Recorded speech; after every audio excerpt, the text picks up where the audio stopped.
informative and contains my opinion and understanding of the subject matter. Viewer discretion is advised. Hi, everyone. Welcome to The Minds Behind True Crime with Dr. Vona. So today I was going to do a video and I'm like, you know what? Let me just go live and do it and have company. So here we go. Oh, look who's here. Hi, Arlette. Good to see you. Thank you for being here. Thank you. Thank you. Anybody else that's in here, make yourself known. Hi. Sarah. Oh, warning label Nina. Hi, Nina. Nina, I hope you're being safe and everything. Stay safe, girl. I got you. And I hope you saw that I did, Nina, I did respond in Discord to you. So make sure you look that up just to make sure that you hear. What's up, Coca-Cola? Oh my gosh, I can't believe this many people are showing up. This is amazing, you guys. Thank you. I'm assuming that you can all hear me. So that's good. If you can't, just let me know. So this is what I have. I have some stuff written down. I have some stuff that we could watch. I have a bunch of stuff. So this is the thing. We usually do the BK case, right?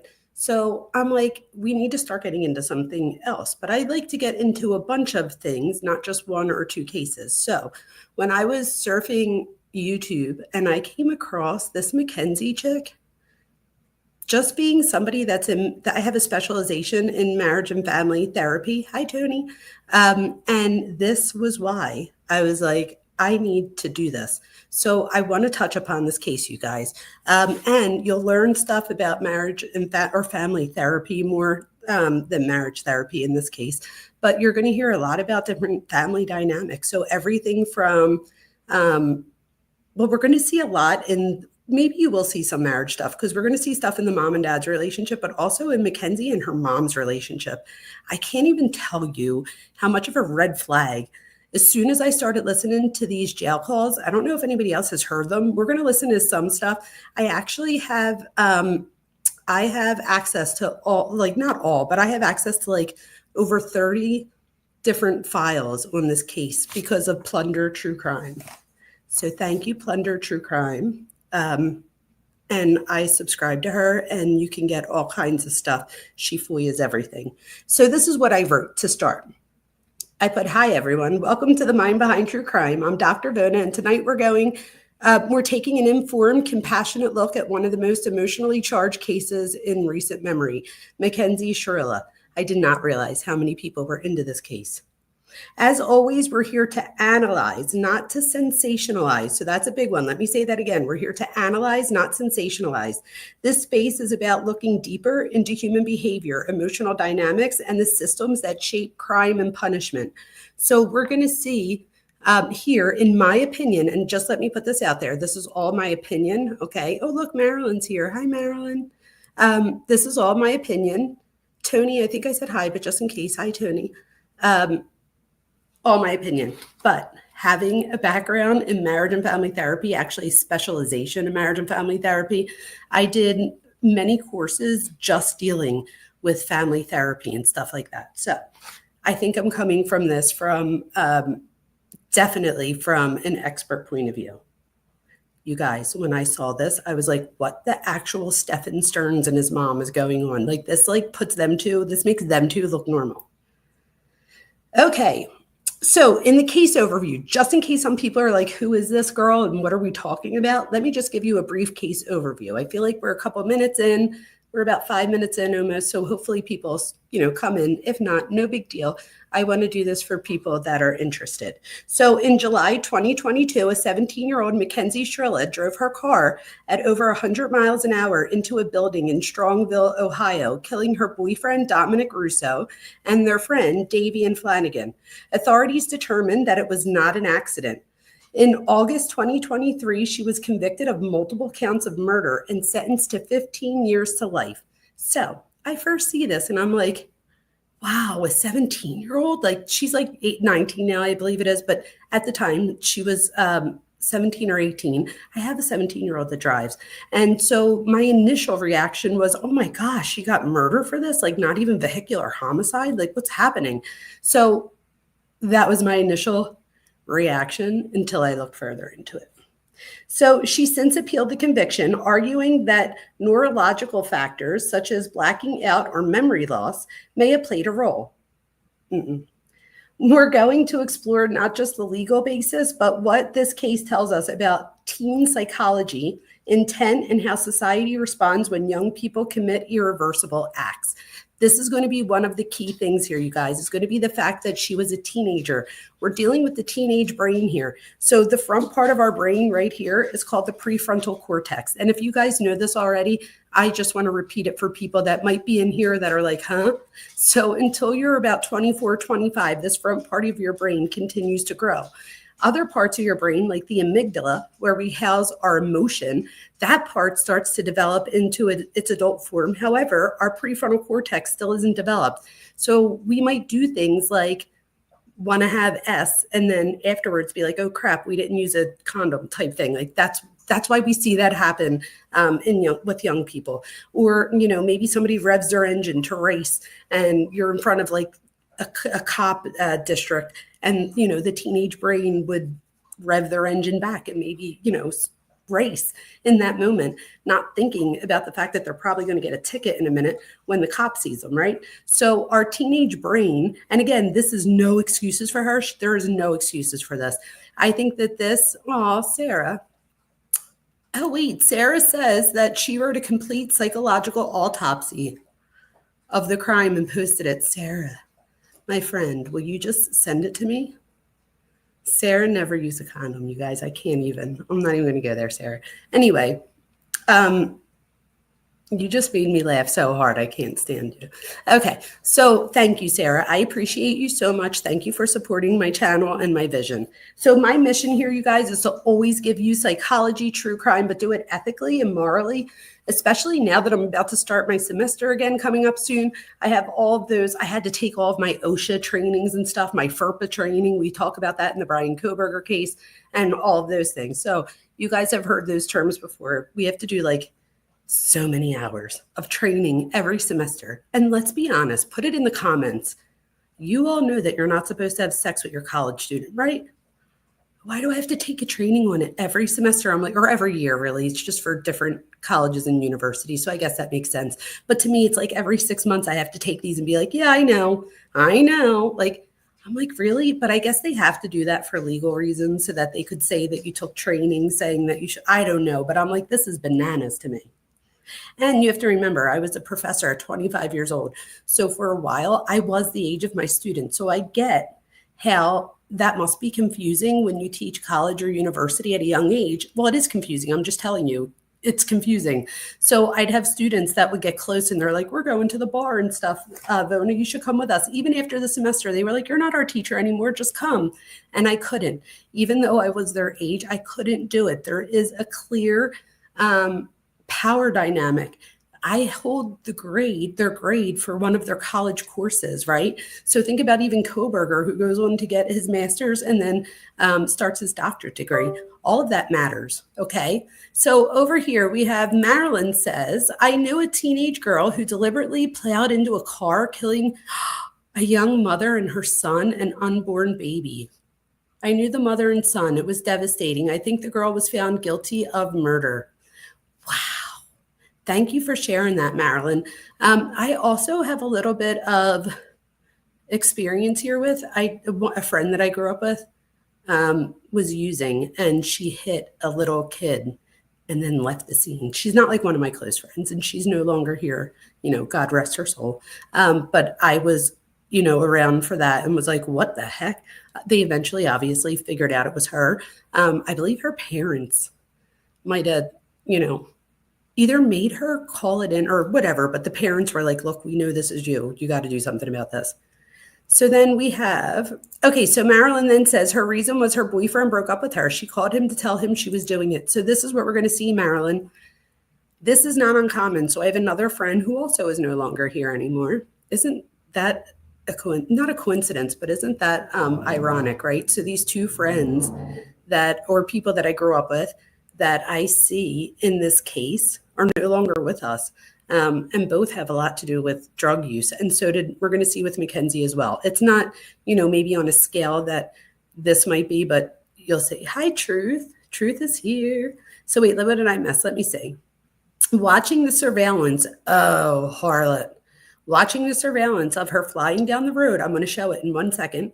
Like a bat out of hell. And the fact that she ran into the middle of the building all makes it look like she did it on purpose. I don't know. So harlot, at first, again, as a mom of a 17-year-old who drives, I was like, there's no way this person did this on purpose. They had to know that there was a chance that they too would die. And then I watched it and was like, wow.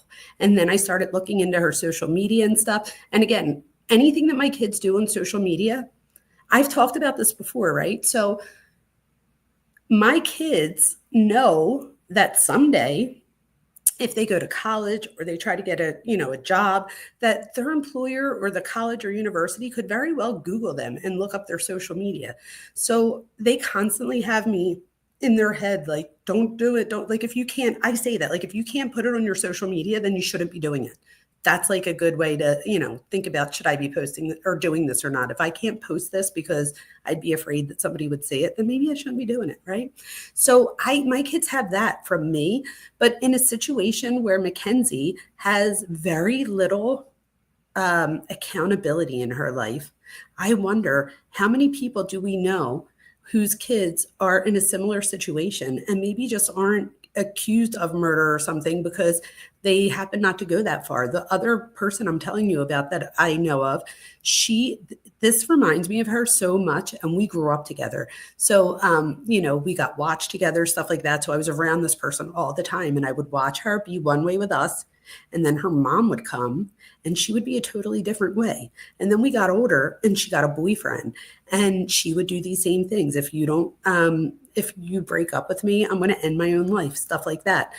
So I see a lot of this, and this isn't abnormal in the teenage years. One of the problems is that teenagers don't often think about the consequences of their behavior. So in that sense, they might, just like I was saying, not use a condom and think about it afterwards and be like, oh shit, we didn't use a condom type thing.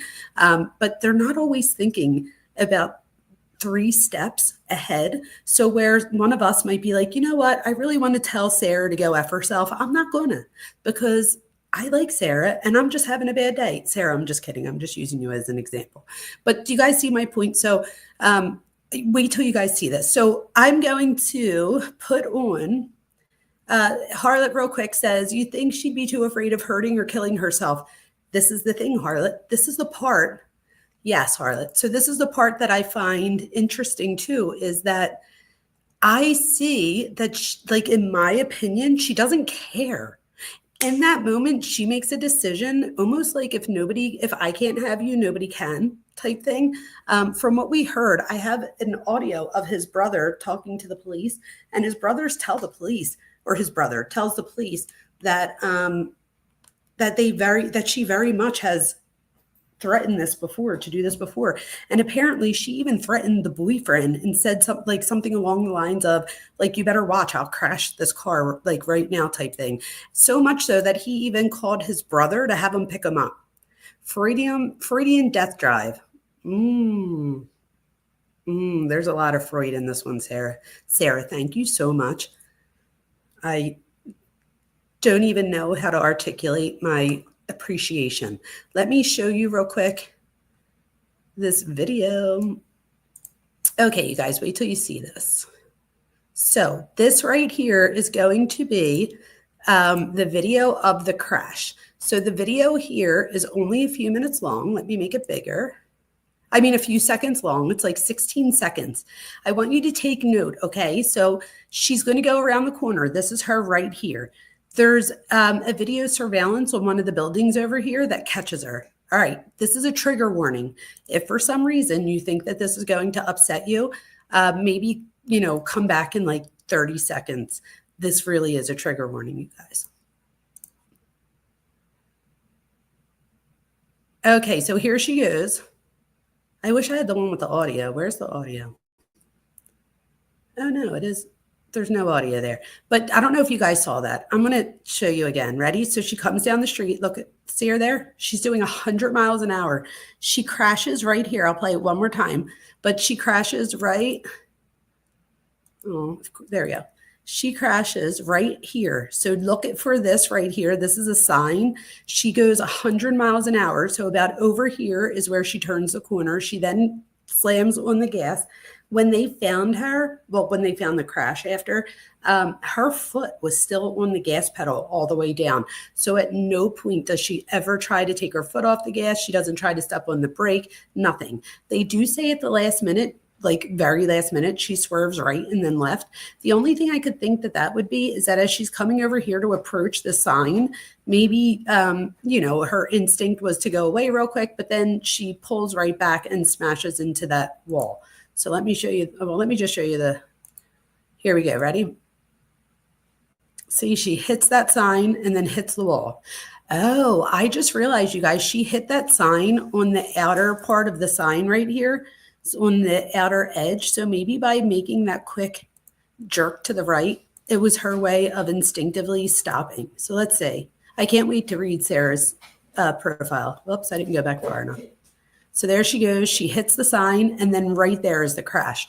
And again, this is the wall. So that was the wall of the building.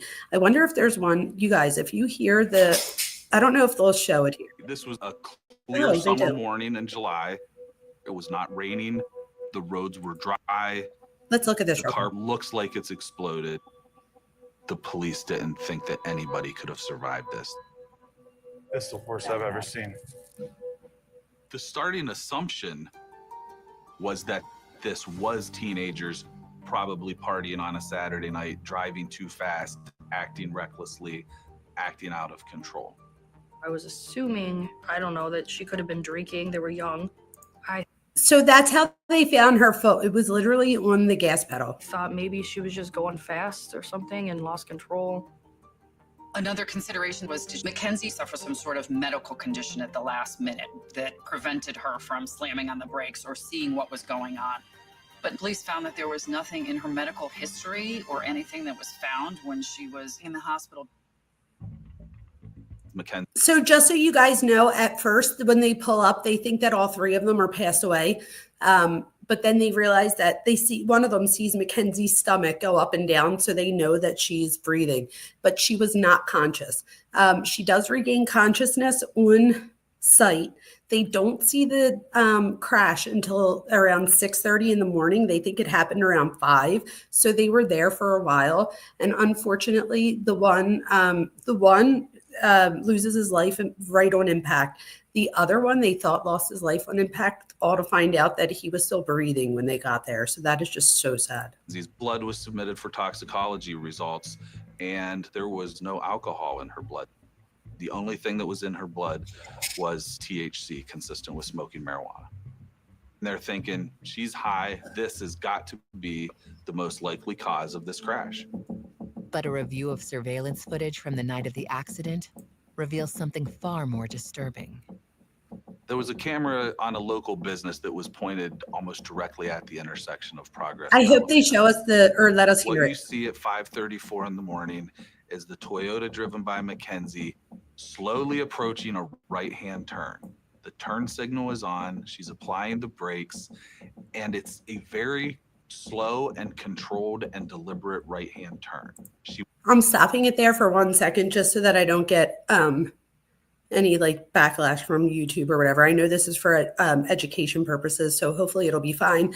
But I wanted to make sure I played this last part all, without stopping it. So here we go. Was not driving consistently with being high on THC. This was not reckless driving. So what could have happened to turn this ordinary This car was ride not THC. lethal? True. Officers are able to locate video from several businesses. So the next video is the crash impact video, and this is about 50 seconds after the first video. The video shows the car driven by Mackenzie for just a matter of seconds. It's going at an incredibly high rate of speed, just a white blur, like a missile, into the building. That was it. That was it. So that's terrible. So we hear crash right there. There's other videos, you guys, where you hear the crash too. And I feel like when you get the crash in the background, it like really does give you like a different perspective. I did see that some of you were talking about a likely diagnosis for her. Obviously, I just have to put a warning out there just to save myself. I am not diagnosing anyone. This is just based off of things that, I mean, you guys, I put hours into this case because I was just like, wow. Just like with the Idaho murders, I think with that one, I was very interested because one, I'm an instructor, right? So I'm a professor. I teach college students all the time. So that caught my eye. Then I had my older daughter was in college at the time. She was the same age as Kaylee and Maddie. So that made me feel like that connection. So then with this one, it was my other daughter who's also, 17 and drives. And I just can't imagine. One of the things, I don't know if anybody here speaks Pig Latin or gibberish. I gave both of my daughters this video. There's like, I think 4 jailhouse videos or audios rather. They were dropped from, what's it called, you guys? Anybody know the name of it? It's like jail calls from prison. It's not jail calls from prison. That makes no sense. That's like saying the sharpest knife in the sky. I know. I forget. It's something calls from prison. But anyway, I think you guys know what I'm talking about. And they release all of the different jail calls that they get. We've listened to Stephen Stearns there, so on and so forth. So here they get a hold of 4 of her conversations with her mom, and they are wow. Okay. So as somebody who has a specialization in marriage and family therapy, these were huge red flags to me. I can't even tell you. This reminded me so much of the person that, let's call them, I don't know, I'll make up a name. Let's call them Kim. Okay. So Kim was very close to me growing up, and I watched her do a lot of the same things. So in that situation, her mom, although she was had rules and regulations, this is the thing. If you want to be a good parent, you have to have rules and regulations, and you have to have communication. You can't have one or the other. If you just have communication, so all communication, no rules and regulations, which we see, or I think we see here, you end up with permissive parenting style, where we see a parent and the child become friends. I have a 22-year-old right now. She tells me things, that I'm sure, she trusts me very much. I don't mean friends in the sense of we're close enough to where you could tell me things now because you're 22. I mean like friends, like, just telling her mom things that she would probably tell a friend. And as parents, whether we're 20, 30, 50, 80, we still have to be a parent, right? So you never stop being a parent. So in this case, we see a lot of just communication, no rules and regulation. On the other end of the spectrum, if you just have rules and regulation and you have no communication, now we're being very authoritative.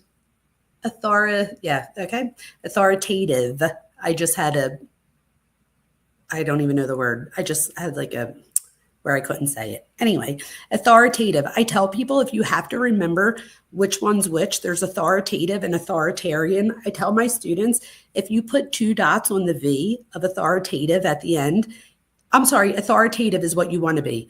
So with the V, see, I'm glad I even did this out loud. So there you go. Authoritative is what you want to be. So on the end, you have the V. If you put 2 dots on top of it, you have a smiley face. Authoritarian, if you have the end at the end and you put 2 dots on that, it's a frown face. So I tell my students, if they ever mix the 2 up, look at the end. If there's a V, it's good. If there's a V for Vona, it's good. And then if there's the N at the end, we're talking more of rules and regulation and no communication. And that is no good, you guys. You have to be consistent as a parent, and you have to set boundaries or your kids will walk all over you. So let's see what you're saying. Too much freedom too soon, says Sarah. 100%. Brain fart. That's exactly what I had. My mom said she was done being a parent. Oh, when you were 36. Sarah, I'm sorry. I have I'm on it. But my mom, I feel like that's her one identity in life is to be a mom. So sometimes she goes overboard. But I'm 47, and I just couldn't imagine if my mom being alive at a certain age, whether it be 36, 46, whenever it was. I couldn't imagine at 47 just telling my kids, I'm done now. I did enough.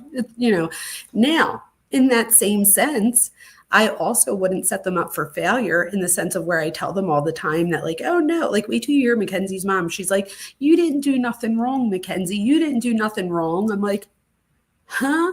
So I feel like her mom does her no help here as far as holding her accountable. So then we have, let's see what else we have here. Truth says, as huge of a pushover as her mom is, there's no way she had home issues and moved out into Dom's parents' house. So you're saying you don't think there was home issues. So Truth, you could be right on that. And this is the thing. I don't think we're ever going to really know too much unless somebody in the house. Does anybody know if she has siblings? Can somebody tell me? Because I think she has siblings. I don't know if they're older, younger, male, female. So if anybody knows, please let me know. I know that Dom Russo was one of 7. Okay. So there was 4 brothers and 3 sisters. Let me tell you, when looking at all the videos from Plunder True Crime, and I haven't seen Dom's mom's video like on YouTube. So I think that's probably like, you know, people saying that maybe it's not appropriate for that, or maybe just Plunder got the video and other people's didn't. But I wanted to show this, and it's just so heartbreaking that I really have to think twice about that. So I'm still not, you know, I'm not either way. I mean, I guess I could always put it in Discord too for if you're a member, but we'll see what happens. But anyway, tonight, I don't think that I'm playing it because I just don't know enough, but I will describe it. So the police come up to tell Dom's mom that there was a car accident. As soon as they tell her there's a car accident and Mackenzie was driving, she immediately like freaks out for Mackenzie and is like, does her mom know? Like, is she okay? You know, all the things. So then you could see, like, I could tell that the cop is like, oh, like we didn't even get to the part yet that we're, you know, afraid to tell you. And they then tell her that her son and the other boy in the car lost their lives. And for the next 40 minutes, I was like, I can't even explain. I've seen so many traumatic things. I was just there last week when, you know, somebody very close to me, a father figure, passed away. I was in the room with them. So like I could take a lot. And this was like pulling on my heartstrings in a way that things hadn't in a long time. So I felt this mom's pain. She was like on the ground rocking. I'm like, yeah, this isn't a place for YouTube to show her pain. I don't know if anybody has access to Plunder stuff. It's on there. I'm sure if you just Googled it, you would find it, but it's heart-wrenching. Why am I bringing this up? Because in that video, they have another kid, and his name is Christopher, I want to say. If somebody thinks it's different, let me know, but my memory says his name's Christopher. Christopher is Dom's older brother. Dom lives next door to the mom. So the mom and dad are divorced. The dad, Nick, I think is his name, does not live with them. Obviously, they're not together. But you could tell when he shows up that they have, you know, a really good relationship. So it doesn't seem like it's a contentious type relationship. At least I hope it wouldn't be, but it doesn't seem to be. So, and she calls him, like he's the first person she thinks to call. And she's like, I need to call. And she's hysterical, like screaming hysterical, like the worst that you could ever imagine. And he's like, I'll be right there. And at this point, he knows that it's Dominic, his son, that she's talking about, but doesn't know exactly what's going on. The whole time there's a son, Chris, sitting there. And at first you're just like, what's he doing? Like, so did anybody see this video? I will look in chat to see if anybody saw this. So, oh, Sarah, thank you. Thank you. Thank you. Oh, Harlot. That's not what happened, Harlot. What happened, Harlot, is I deleted that Discord because it got out of hand. So Mark said that he can handle it. So Mark made a new Discord. So if you're a member, I will post it again in the post for members, but just go look in the post. The Discord is there. I took down the last one because I was like, oh no, this ain't happening. So that one was gone, but we're going to try it again because I'm a little bit crazy. So we're going to see. Mark talked me into it. So if it doesn't work out, we just have to go after Mark. Okay. So Sarah, thank you so much. It's so freaking hot. 103 again. So you guys, how crazy, not crazy, just off side note real quick. Sarah was telling me that her thermometer was at 87. And I'm like, oh, Sarah, I'm about to like, I don't know, Amazon you a wall unit. Like, what the hell? You don't have air? Yet she has air, goof. So she definitely has air. It's just so hot where she is that her air conditioner can't get it down further. I'm sure Truth deals with that same thing. She also lives where it's very hot. I would like to say that right now my feet are freezing because my air is bumping. So please don't get mad at me for saying that, Sarah. But it's cold in my house. So back to the case. Let me show you the next thing that I have for you guys. All right, so this is Mackenzie. All right, so this is from oh no, this one is, I'm sorry, this one is the actual Daily Mail that article that was released. So let me just read a tiny bit of this because I want to show you something that she did that I think was just so tasteless.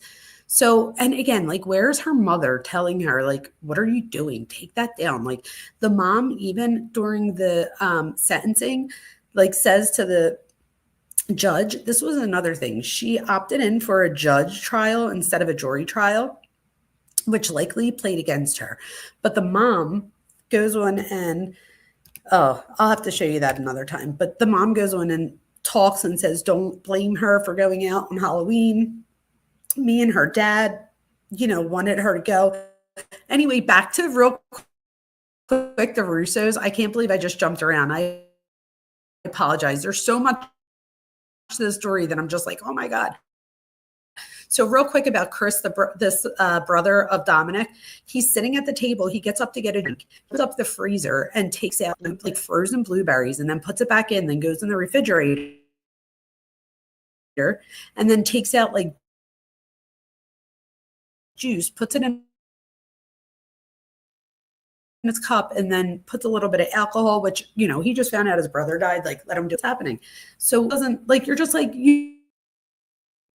all right, hopefully you guys were still able to hear me. I apologize if that went out for a second. Long story short, the brother tells you in the video that he is, what does he call it? He's schizophrenic, but he calls it, dissociative schizophrenia. He says that he's suffering from. And he says a few things that are pretty interesting. So he says to the cop that he's like, I'm able to dissociate because I have dissociative schizophrenia. She can't do that, meaning the mom. And he's like, so I won't hurt as much because I'll just dissociate where, she doesn't have that. So, good night, Sarah. If you're going to bed, someone said have a good night. So in that particular situation, I'm like, okay, keep that in mind. So I don't know that I love this, but then he goes to go get his phone downstairs and he doesn't say anything, nor does he have to, right? He didn't do nothing wrong. They're there to give them that horrible news. So I also want to make sure that I keep that in consideration, that these cops and stuff, this probably is not the part of the job that anybody signs up for, right? So the dad shows up and you could tell that the mom and dad are really good with the son, Christopher. The mom, I hear the mom say when the cop comes in, the cop asked the mom, where does Dom live? And she says next door. And she said, because Chris doesn't get along with them. So at first I was like, huh? So then when I was hearing the other things, why do I tell you all this? One, because I think if you do have an opportunity to watch the video, if it wasn't the mom, and I wouldn't want to expose anybody's mental illness and stuff, but I think this was a great depiction of a family that is supportive of a family member that has mental illness. You could see that even in the mom and dad's worst moment, that they try to help him, like the way that they speak to him. Like you could tell, like the mom's freaking out, but then when she goes to address him, she'll say, like, she calms down for a second and says Christopher, and then goes back to wailing again.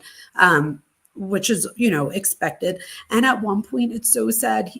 The officer asked if he had if she had a mom. So if he had a grandmom, and he says she does. And they ask her, why don't you call your mom? And she says, because she's in Texas, what am I going to do to her? Like by telling her this. So, but in the meantime, one of the cops says to Christopher, and again, he's older. So he's like in his mid-20s, but they said to him, they were like, do you think her mom could help her? Like maybe she could offer something of words or comfort.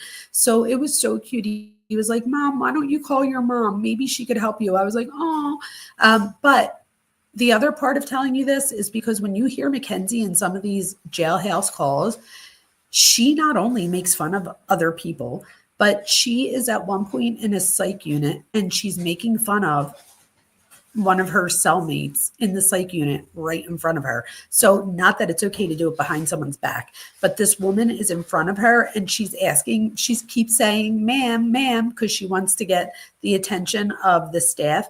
And this little bee says to her mom, she's like, I don't know who she's calling. That it's horrible, you guys, and we're going to hear that.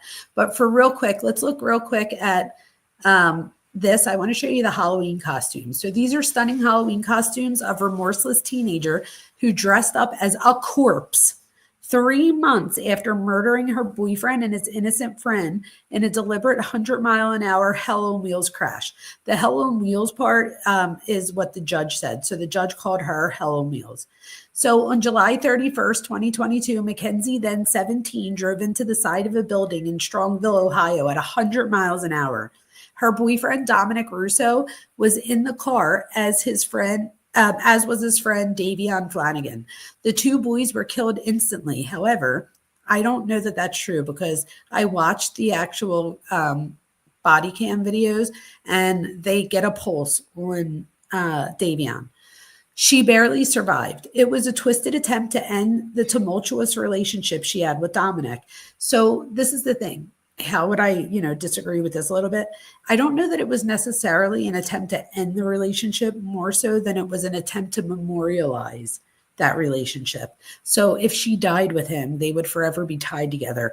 Nobody would ever know that she did it on purpose because they would never, maybe they would. They might have found that box still and they might have been able to then use the box to say, after she died, but they wouldn't necessarily know for sure, right? So she might have gotten memorialized as the person that is with Dom until their death.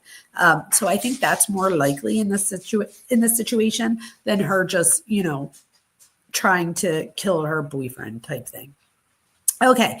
They then say Davion, who was asked for a ride home, was collateral damage, nothing more than cargo on to the twisted killer teen. So the cargo again was part of the trial, and it was heartbreaking because when his mom and dad do their victim impact statements, the first thing they say is Davion was not cargo. So she, meaning Mackenzie, called it an accident and that she missed them both forever.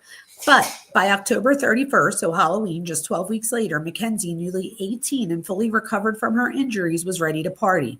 With the encouragement of her parents, who told her she deserved some fun, she hit the town with her friends, dolling up in a hotel room before posing in parking lots in newly unearthed photos contained by the Daily Mail. So real quick, before I just show you this, how many of you at 17 had a hotel room to get ready for Halloween? I thought that was like, what?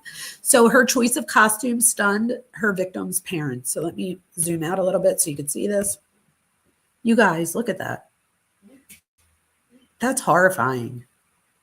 So, and look, I noticed that she has no nails on this hand because she probably hasn't gotten her nails done, right?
I'm sorry, you guys. I have no idea what happened. I think I have enough to get a new computer. My problem is YouTube now won't release my funds, and I don't know why. So just know that because of all of you, all of my members, everything, and I appreciate every member. Actually, I want to learn before we hang up today. There's only a couple of us here. So if I can gift a few memberships here, whoever's here will likely be a member, especially if you start chatting. So if you start chatting in the live, and let me show these on the stage. There we go. And I figure out how to donate. If anybody knows, please let me know. I figured it out the one time. Wait, let me see. Let's just go see and see if I could do it. So I'm just going to put donate memberships.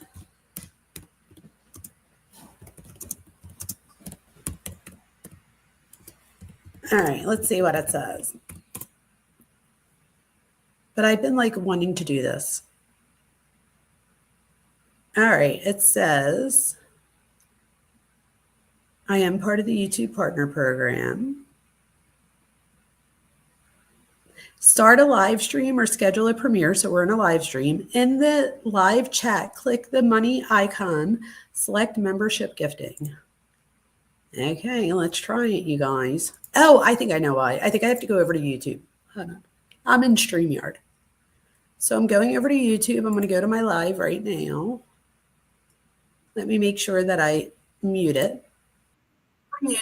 Oh, there we go. I just heard myself. All right, let's see if I could do this, you guys. Come on, I could do it.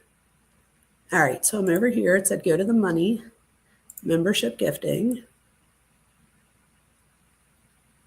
Okay. I just gifted 5 memberships. There you go, you guys. Congratulations if you got a membership. Welcome to the minds behind true crime.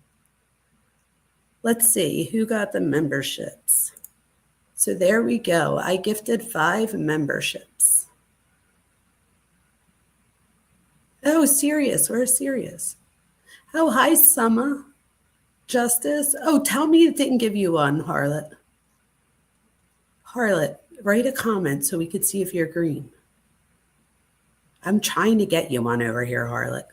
There's not many people in here, and there's a few people in here. I don't know why it didn't give you one. Who did it give it to? There's only like 10 people in here, and a few of them already have a membership. Doesn't it usually tell us who they go to? Oh, it did right here. So Sirius Black, Lee Pepper, Becky McKevoy, and Jack Green. They are our 5 new members. I'm sorry, Harlot, you were here this whole time too. I don't, well, I'm sorry, Harlot. Harlot, I'm about to like send you the $2 to become a member. You guys, just in case anybody wants to be a member, I kept it only at $1.99 so that I can make it to where, oh, look, you just got on because I'm in Chicago and it's not the same time zone. Hi, Doc. Hi, Dee Dee. How are you? Thank you for coming. Harlot, I want to make sure that you get a membership, and I don't know how now because I just gifted my 5 memberships, but we will get you. So Harlot, you just keep showing up. Oh, Truth just gifted one. Let's see if it went to Harlot, you guys. We're trying, Harlot. We're trying. Truth, you are the best. Thank you so much for gifting a membership. And just so you guys know, if anybody does gift a membership, if you got it, please say thank you to whoever gave it. Let's see who got it. Kelly B750 is our newest member. Thank you so much. We'll get you, Harlot. Don't worry. You just keep coming back, and eventually either I or somebody will gift you a membership, I'm sure. I've noticed one thing about YouTube is that, oh my gosh, my dog's like trying to get some love over here. But one thing I noticed about the people in YouTube is that the good people out there, which is the people in our on our channel and Daniel's channel, stuff like that, I've noticed that everybody is so generous and kind, and I'm just so appreciative of that. So I do thank you, Truth Exposed and Sarah and all of you, just for being here. Just for being here. If you just hit the like button, even if you don't have $1 to, support the channel, just by hitting the like button, believe it or not, puts me into the algorithm. I used to think that creators were like, I'd be like, oh, here we go. It really does work, you guys. I look at my analytics all the time. When people hit the like button, my videos goes a lot further. Why is that good? Because if it goes a lot further, I'm part of the YouTube partner program and I will get ad revenue. It's not a whole lot. Some videos, it's like, $25 here, things like that, but it all adds up, right? And I think I'm at the point now between that and everybody's generosity that I can actually get a computer. So now I just have to find one and I have to get YouTube to, give me my money. Thank you again, Truth. You are amazing. You are all amazing. We'll make sure we get you there. Don't worry, Harlot. Oh, thank you so much for being a member for 1 month. I also, just in case anybody's watching this and you're a member, I've noticed that on my memberships that a lot of people have rejoined. If you have rejoined the membership, especially if somebody bought you a membership or, you were gifted one and then you decided to keep it going, I appreciate you so much. I can't even tell you. Oh my God. See, I'm going to cry. Don't do this to me, you guys. Dee Dee just gifted a membership. Thank you. I'm so appreciative. So here we have, who's our newest person? Ida. Ida's our newest person. So we have Ida and we have Tony. Tony, you were gifted a membership. Oh my gosh, Dee Dee, you gifted another one? I know. Ugly cry, please. You're like, this is worth the $2 membership. I'll gift another one if I see you cry. No, you guys have no idea. I love you too. I promise you that I just am in amazement every day because I'm like, I can't believe that there's people out there that want to be a part of this. So thank you from the bottom of my heart. You have no idea. Thank you so much, Dee Dee. Thank you, Truth. Thank you, Sarah. Thank you, everybody, for being here. Harlot will get you, I promise. Harlot, meanwhile, there's like 10 people in this whole live, and I gifted 5, and then Dee Dee gifted 2, and Truth gifted 1. So that's 8, and there was already people in here that were green. So I don't know if this just doesn't tell me the right amount of viewers that are in here, because I'm pretty good at math. And the math says that you should have gotten a membership. So I don't know. We'll see what happens, Harlot. You never know. So let me show you guys something else. I am so appreciative. I'm like speechless. So let me get into real quick. So I showed you the Halloween. So this is Angelo Russo. Angelo Russo is Dominic's younger brother. Okay. Oh my God, Harlot. Yay. Thank you, Harlot. I think we're like all members in here.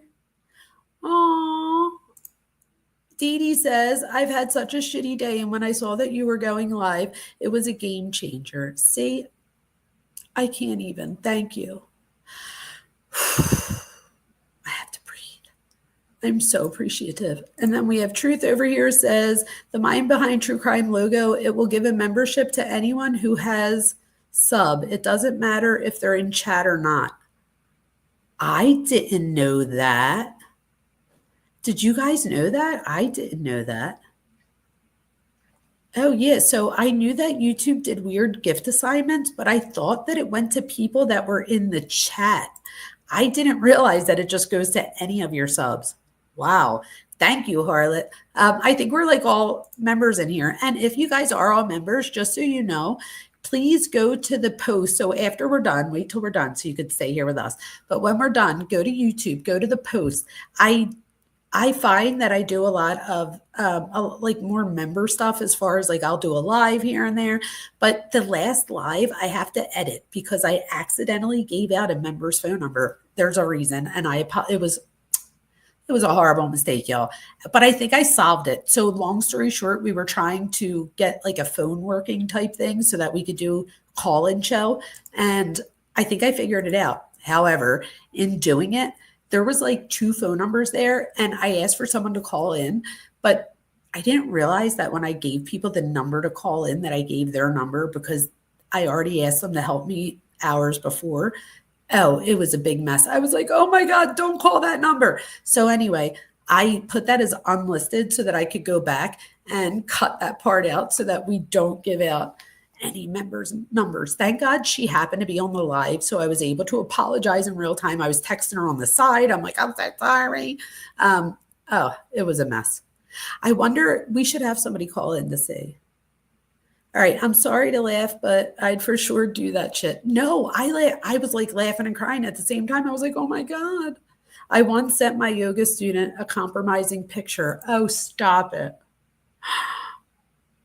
I can't. I would have died. That would have been, see, I'm a funny person. So if you would have done that to me, I would have just wrote something back that would have, I would have made it not as weird type thing. But that's definitely something I would have done too.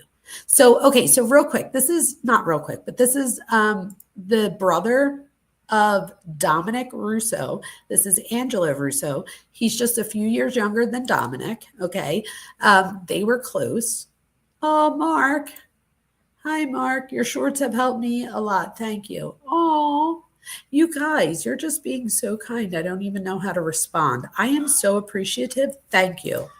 Okay, let's look at this real quick. So listen to, because this is a audio.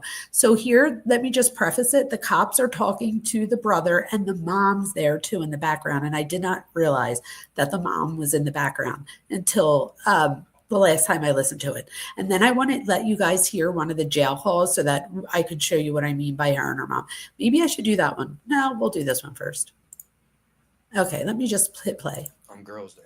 Well, if it's a bar, tell me if you could hear it. Probably going to be girls there, yes, and there's probably going to be men there. It's going to be it's a public place, you know what I mean? Yeah. But she got weird over him going to public places, like a lot of stuff. Okay. But all of that stuff like led me from distancing myself from her because it just became a thing where I couldn't help her in my eyes. Because she was always stuck on like a selfish path, like wouldn't like listen to me or take my advice, and even even in like the aspect of like it's better to have loved and lost and never like loved at all, she never got that. It's always like no, blah blah blah blah blah, like I'll never let him go kind of thing.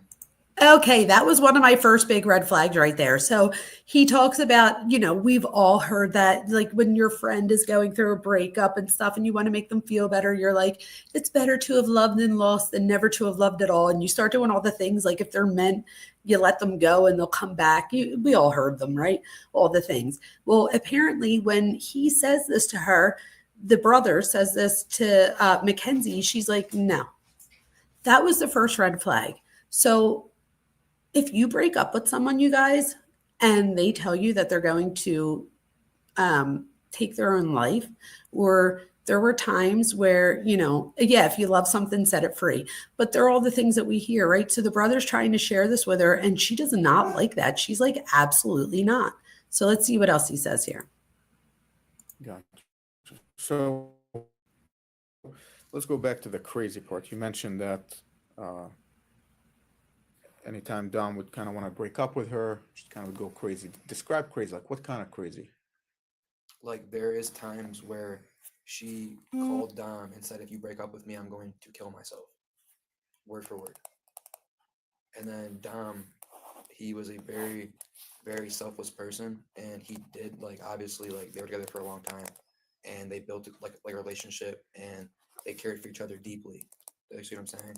And even though Dom did care for her deeply, I'm not disputing any of that, but he's seen all the toxicness that she was putting onto him, and every single time he would try to distance himself from that and say, hey, we could be friends, this and that, blah blah blah, still here for you, but I want to break up or whatever, she would say stuff like that. So how do you know that? And if you don't mind me asking, so she told you, or she's told me, he's told me, they both told me. Okay.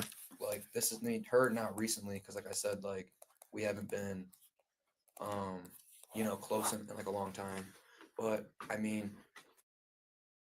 I've gotten like new phones since, so I don't have like text the records on here. Mm-hmm. But if you went through the service provider or whatever, you can even find text records a couple of years ago of just like me having long paragraph texts with her telling her like this and that and trying to like be accommodating and nice to her about stuff and her just not listening to a word I'm saying. And I mean, it's a while ago. On that note, before we go, have you had the same number even though you got a new phone? Has you've saved that number? What is your phone number?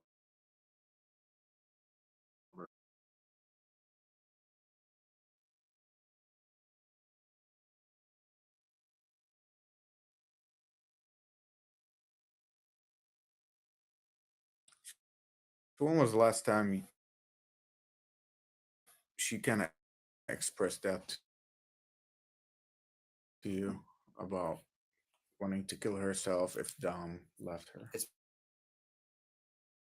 been a while. It's been a while. Like I had her on Snapchat.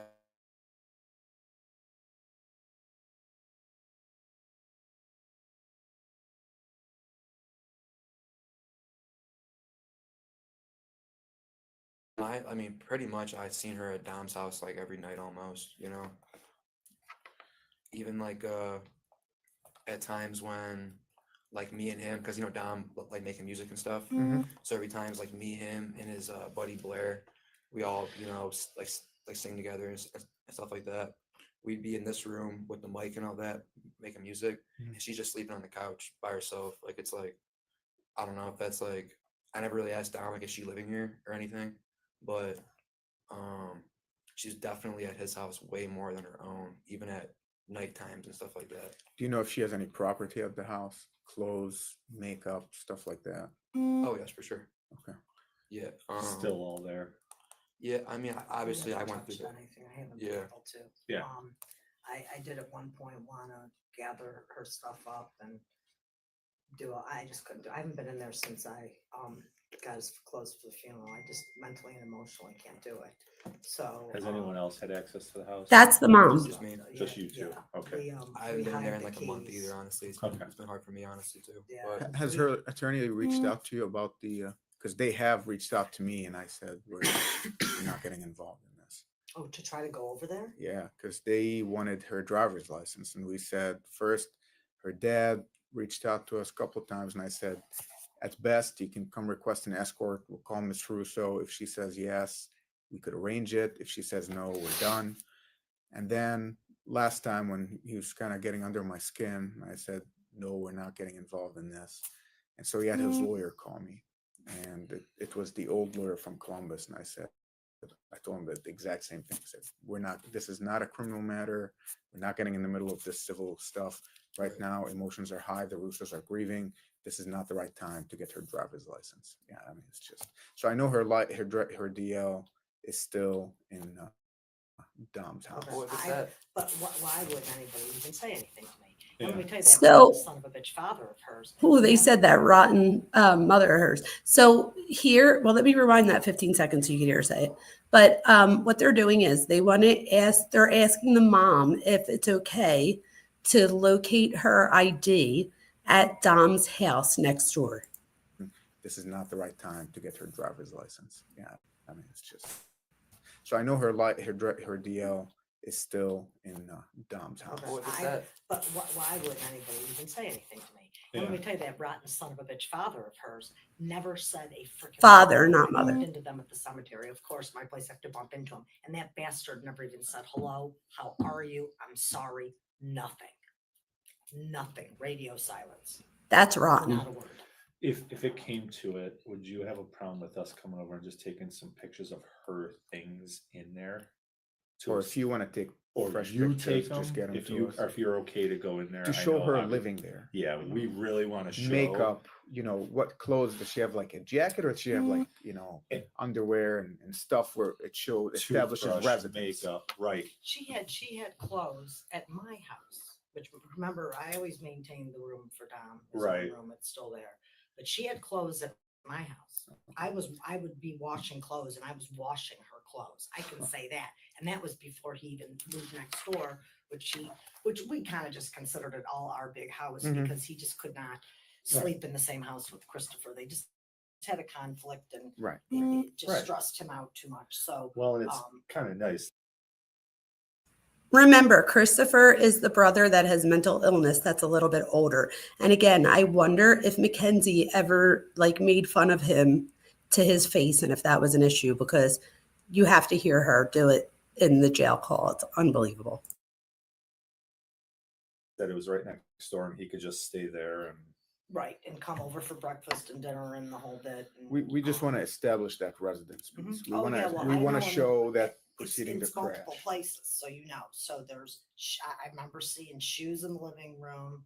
I know there was purses in the back room because when we were looking for his clothes and shoes, that's when I brought up. And then I would like I was ready to just take it and throw the stuff out. And then I said, well, I don't know where this came from. I don't know who gave it to her. And I just put everything back. So I have touched the stuff, Yes, but okay. I left it where I found I it. got it. And then, so at least in 2 rooms for sure. If you can maybe either take a recording of it or take pictures of it, we just want to be able to establish She's because living her dad adult. slip of a tongue, and he's like, oh, she's been living with the Russo, and then mom right away kind of jumped in, was like, no, Something- she just visited him. Something else too is I know this isn't like, I mean, obviously that you're gonna protect your own. Real quick, you guys, I think that that's an important point. So they say here that the mom, that the dad says, well, she's been living there. And the mom jumps right in and says, no, nuh-uh, nuh-uh. That was a huge red flag for me because I heard it. And I think what that was is that she was 17 years old. So I told you guys I have a 17-year-old. Never once, let me tell you, actually one time, and it didn't happen. I shut it the hell down. And this is what you have to do when you're a parent. I guess she was 17, my daughter, and hopefully she doesn't kill me for like saying all this, but we got into an argument, and I don't really fight with people. I'm not a big fighter. I was talking to Mark about this. I usually see people's point of view, even if it hurts my feelings. I'm like, I get it. It was about them, not about me. What do I always say? There's good news and bad news. The good news is it's not about you. The bad news is it's not about you, right? So we see that often in life. Long story short, my daughter and I get into a fight, and I was like, where are you going? It was like an hour later, and I seen her like trying to walk out the door, and I'm like, where are you going? And she's like, I'm going to so-and-so's. And I was like, you are? And I shut the door and was like, get that back in the house. Like, you ain't going nowhere, right? So I was like, I shut that shit down so quick. Why? Because that wasn't going to be acceptable here. If you're in trouble, you're in trouble. You're not going anywhere, right? So hopefully you guys would feel the same. I think that the mom here, by allowing her to stay over there, did not do her any favors. Same thing with the dad, right? The dad doesn't put a stop to it. He doesn't say, no, you're not staying there. She's 17 years old. I do get that she just graduated high school, but I believe that this was even from earlier than that. And even if you are graduated from high school, we all know that we're not necessarily grown up yet, right? So that was big for me as well. Daughter in this instance, but I had a buddy who went and seen Kenzie in the hospital actually, and was like, how's it going, blah blah blah.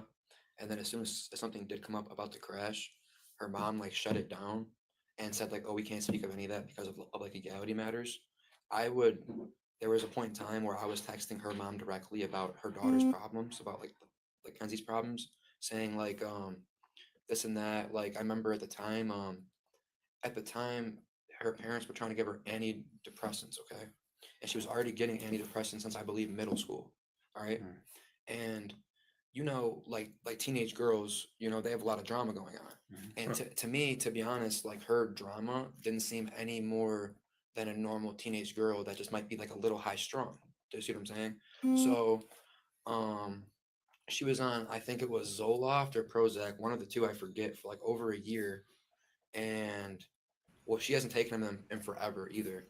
But this is back in, I think, 8th grade or something, 9th grade, that she quit. And then I started talking to Kenzie about it, and Kenzie was telling me that the pills, made her feel worse. And I started talking to her mom about that, and her mom just kind of had this attitude don't tell me how to raise my daughter. And I'm like, well, I'm actually not to say too much, but I'm a psychology minor, so it's I know a little bit about this stuff, and she doesn't have any, you know what I mean? She didn't seem like she had any issues, you know what I mean? All right. What do you guys think about that? Tell me in chat. What did you think about that? So Here, they're talking about how she was on medication. She was in 8th grade. What do you guys think about that? I do think that there are some people who might need medication at that young age. However, I would say that, and I'll just be straightforward here, what's the word? Transparency, maybe. When I was in 8th grade, I was 13, so I was just on 8th grade. That's when my mom, and we've talked about her before, not like that, but you know what I mean. I guess I was like a little difficult. So she took me to a therapist. I did tell you guys I had an eating disorder and stuff. So that also played a role. But they were so quick just to put me on medicine and be like, it's this or it's that. They tried to diagnose me with everything. And I believe I told you this during the Kohberger case, that Kohberger and I not only went to the same eating disorder treatment center, but we had the same psychiatrist who prescribed us medicine. So I always wondered, like, what was he prescribed? Like, because I know that he was prescribed something. This psychiatrist prescribed everybody that I knew something that was in the program, not like on the street, just like in the program. Long story short, I was misdiagnosed many times. So how much of that medicine that they tried to give me did something bad for my brain? Now you could say, okay, you got your doctorate degree, so it wasn't that horrible, but I do think that it played a role on my emotions. And therefore I would stop taking it too. And I'm sure many of you out there would stop taking your medicine as a teenager too. That just seems like even more of a reason why she needs to be home with her family. He does say that he tells the mom and the mom says, don't tell me how to raise my kid type thing. But then on the other hand, it's like, but are you like, you're not there with her? I am. Do you see what I mean? So Harlot says that she thinks that the psych meds do a lot of damage. I wish they did more studies on them. So this is what I will tell you guys. There are certain medications for depression, like Prozac. Prozac is a multi-generational drug. It's been around for decades, right? So multi-generation, just a generation is 20 years. So it's been around for multiple generations. There are people who have grandchildren whose mothers were on Prozac when they were pregnant with them. So we do have some studies. However, people that come from, and I don't know what she was given, they said Zoloft. So Zoloft is also, I believe, a multi-generational drug. But when I was younger, they would take people like me that grew up in a lower income area, and they might try new medications on us, right? So I'll give you the medication for free type thing. You just have to be part of our study. So, and if you're, that upset and depressed, you're more likely to be like, okay, which I did at the time. So in my 20s, I was like, all right, I don't know what's happening. Like something needs to happen. Needless to say, my daughter was born missing 3 toes, a fibula, her ankle. They told me to continue taking it while I was pregnant. I've gotten into this before, so I don't want to repeat myself. However, I will just say this.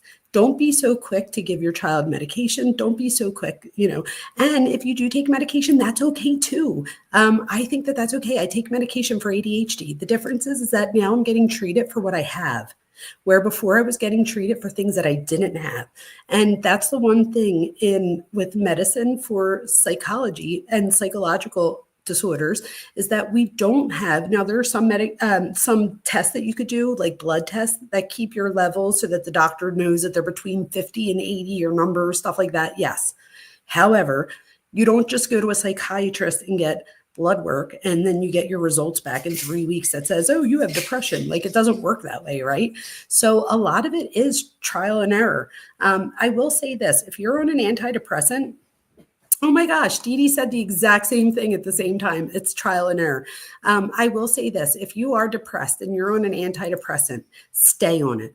It takes about 6 to 8 weeks for your receptors in your brain to build the new receptor sites to take in the extra serotonin or the neurotransmitter that makes us feel happy.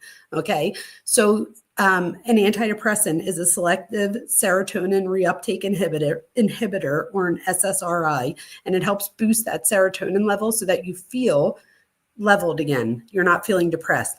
The problem is that people get to about 4 or 5 weeks, they start to feel better, And they assume that it's not the medication that's making them feel better, but that maybe they were going through something and they're just not going through it anymore. So they're starting to feel better, right? So then they stop taking their medicine. We see this all the time. And then they'll have a relapse of that depression. So it usually not only takes trial and error, but even after you get the right medication, sometimes it takes multiple times of stopping that medication before the person realizes that they should stay on it for, that it does more good for them than bad. The last thing I'll say real quick, thank you for sharing that, Harlot, about being on Prozac. But never lithium. So lithium was one, I can't believe you just said that. That was one of the medicines that Dr. Perchuk gave me. And I'm like, okay, I was like 14 or 15 years old. Like, what was my mom thinking? I don't know. But anyway, the last thing I will say about medication here is if you ever are on any type of medication for anything psychological, one, always make sure that you do a full medical workup to make sure that you're not getting your symptoms from something else. So for example, you don't want to treat a stress headache until you've been able to say that it's not a tumor or it's not, a nerve leaning on side. So you want to get all the medical things taken care of first. After everything medical is taken care of, then you deal with, the emotional part, hoping that those symptoms will then subside. And we often see that they do. So that last thing is, if you're going to do medication, that's perfectly fine. Just make sure that it's one piece of the larger pie. Don't just take medicine. Take medicine and, have talk therapy. It's not a tumor. My brother was on the highest dose of lithium you could take by law. Oh, I believe it. All right, let's see. So let's keep going real quick. So I want you to hear this. So, I don't know. I feel like maybe, obviously being exposed to antidepressants, but you don't really need them, might have. Do you know from messed her up in some way? I don't know. What do you think about that? What was your relationship like with Dominic? Were you guys close? Did he confide in you? Okay. Yeah. So would you say it's fair that Dominic perhaps shared some, I don't say secrets, some brotherly information with you about her? Like, hey man, I'm worried about my safety. She's a crazy driver. I don't want to get in the car with her. Anything of that sort? There was multiple times, even in the month of July, that he was trying to break up with her. Really? Yeah, like literally just even last month. He said last month. 2 months ago, the month before he died. You know what I mean? That's what. Yeah, That's prior what I meant. the crash. Yeah, we got you. Can you tell me more about that? Whatever you know.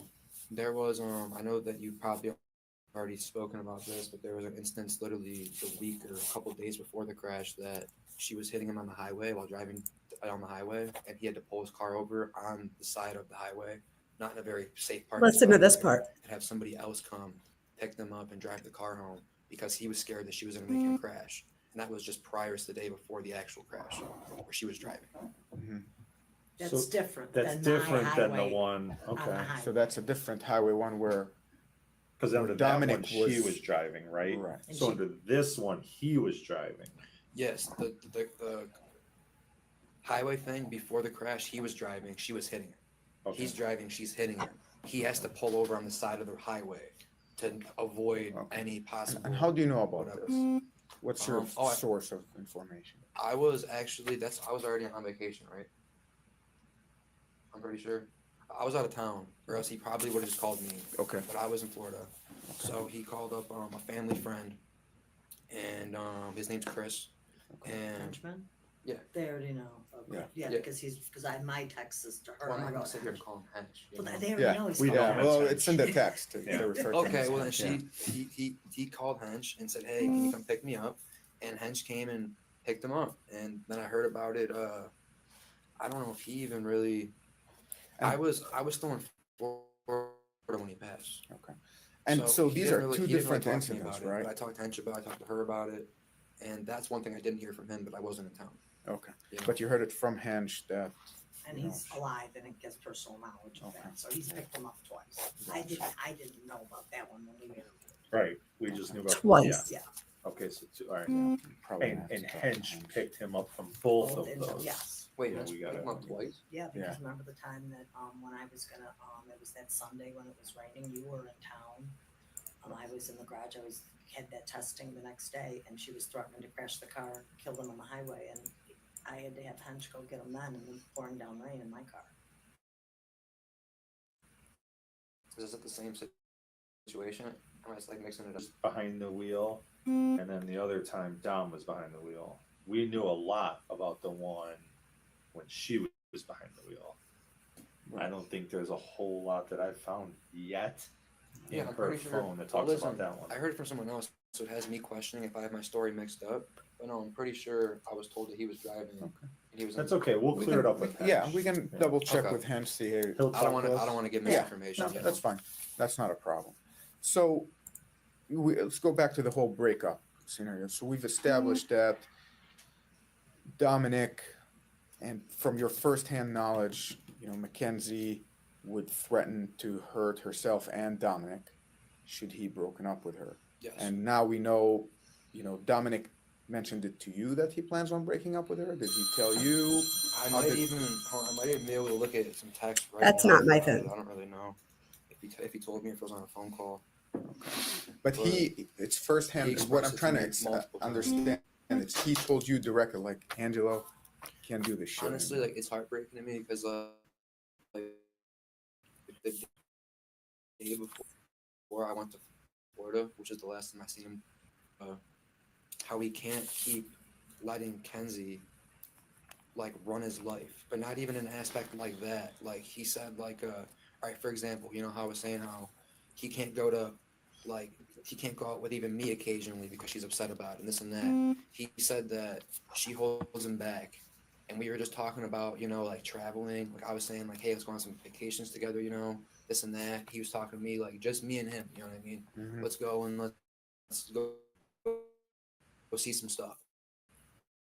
And go, like, live it up. And how he wants to travel the world too, which has always been one of my dreams, to travel, like, the world, And like I think he was really honestly finally getting to the point to where like even if she was like saying, "Oh, I'm gonna hurt you," he would have like maybe even taken that chance because it's been going on for like 2 years. It's really going on for like 2 years. Like, they'd be good for like a month or two. Like sometimes they'd have 2-3 fights in a week. Have you ever? Can I just tell you real quick, you guys, as somebody, somebody gifted a membership. Tony got a membership. Yay. I'm so excited. As a marriage and family therapist or somebody who's studied marriage and family therapy a lot, if you guys are breaking up that much and you're not together, you don't have children, you don't own property together, nothing like that, get out. The relationship shouldn't be that hard, right? It shouldn't be that hard to be in a relationship. If it's that hard to be in a relationship that you keep breaking up, or that, you're on your 5th marriage therapist type thing and you're not married yet, that's a huge red flag. Don't take it as if you've loved and lost. Take it as you're going to do yourself a favor by being good to yourself. So sometimes saying no to other people means saying yes to you. Okay. Mark wants to know what the difference is between lithium and Prozac. So that's a great question. I'm glad you asked. So Prozac is an antidepressant. So when you start to feel sad, your baseline's here, you start to feel sad. So you're not getting up to the level of happiness. If you take an SSRI or antidepressant, it helps bring your levels back up after about 4 to 6 weeks. It's different for everyone's brain. Lithium, on the other hand, is what we call a mood stabilizer. We give mood stabilizers mostly for bipolar disorder. So bipolar disorder, think of bi as being 2, polar as being opposite. So 2 opposites. We have depression, and then we have mania. So during mania, the person is awake. They could be awake for days, hours, and it could just last for a long time. But in depression, whatever goes up must come down, right? So somebody's in mania for a certain amount of time, they then will crash and they'll be in depression. Just so you guys know, and a lot of people don't know this, most people are harm for themselves more during a state of mania than they are depression. So let me say that again. There is a higher likelihood, and I don't know if you guys know this, approximately 1 out of 10 people with bipolar disorder will end their own life. And they do it during mania, not during depression. Okay. During depression, the depression is so just horrible that the person can't even, I mean, even if they had to plan, they couldn't go through with it because it's just so, they feel so, down. Oh, there you go. Now you can see me better. Sorry about that. So let's see what else we have here real quick. We have Prozac is more of a sedative type. No, I'm glad that I came in. So a lot of doctors do use this for anxiety. However, just so you guys know, Prozac is an antidepressant. It's not actually an anxiety medication. So although some will use it as an anxiety medication as well, this is a long-term medication meaning that you have to take it for those 4 to 6 weeks for it to allow your receptor sites to build so that it could take in the extra serotonin. Something like a benzo is more of a fast active anxiety. So if somebody feels anxiety, that would be more of like a Xanax or a Valium, which should not be taken lightly, right? But some people do need it for PRN, so when needed, right? So if they start to feel a panic attack come on or an episode of some sort, they would just take it then. So I do think, I'm glad that you wrote that, Truth, because a lot of people think that same thing, and it's really, it's more of an antidepressant than anything else. So what else do we have here? Then we have lithium is for bipolar, Prozac is for depression and anxiety. So there you go. There goes somebody else who's been told that it's for anxiety as well. I think the reason they do this is because the alternative is to give people Xanax and stuff, right? And they're trying not to do that in a lot of places. So, that one you can't see me at all. Hold on. I'm playing around with the different things here, you guys. Oh, that one you don't see me at all. You could still hear me though, but I'm trying. There we go. I'm just going to keep it here for a minute, even though this is covering my head. Next we have Truth says, I can understand why he was on Prozac. It was to keep him from going to explosive rage.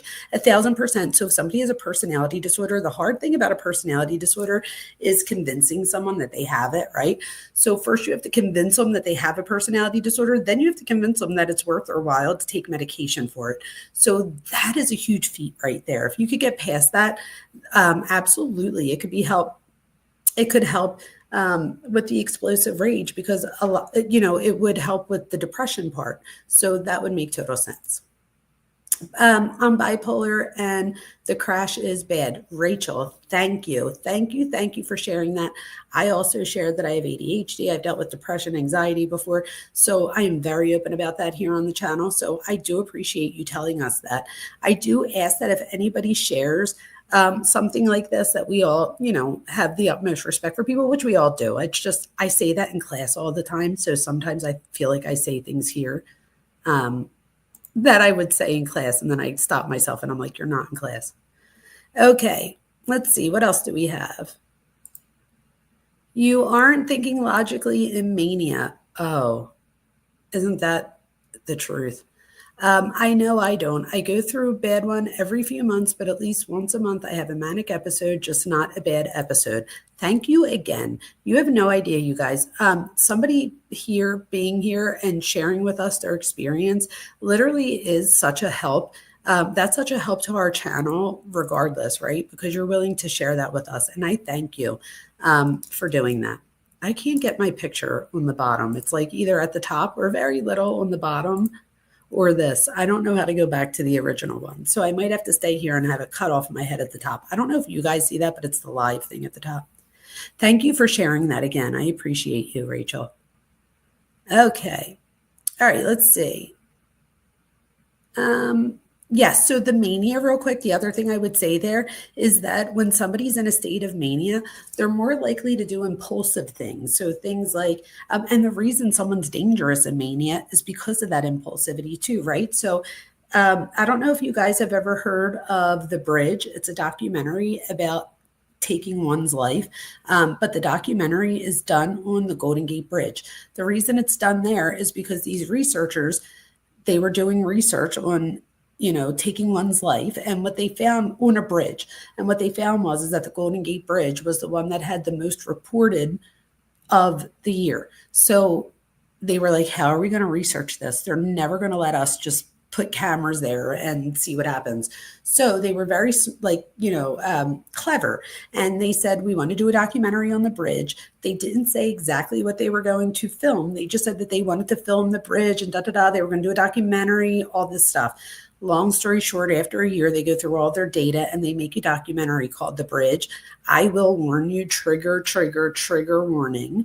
However, if you are somebody that's interested in that subject because somebody in your life has done that, or a family member, and I hope that that isn't the case. My aunt did it.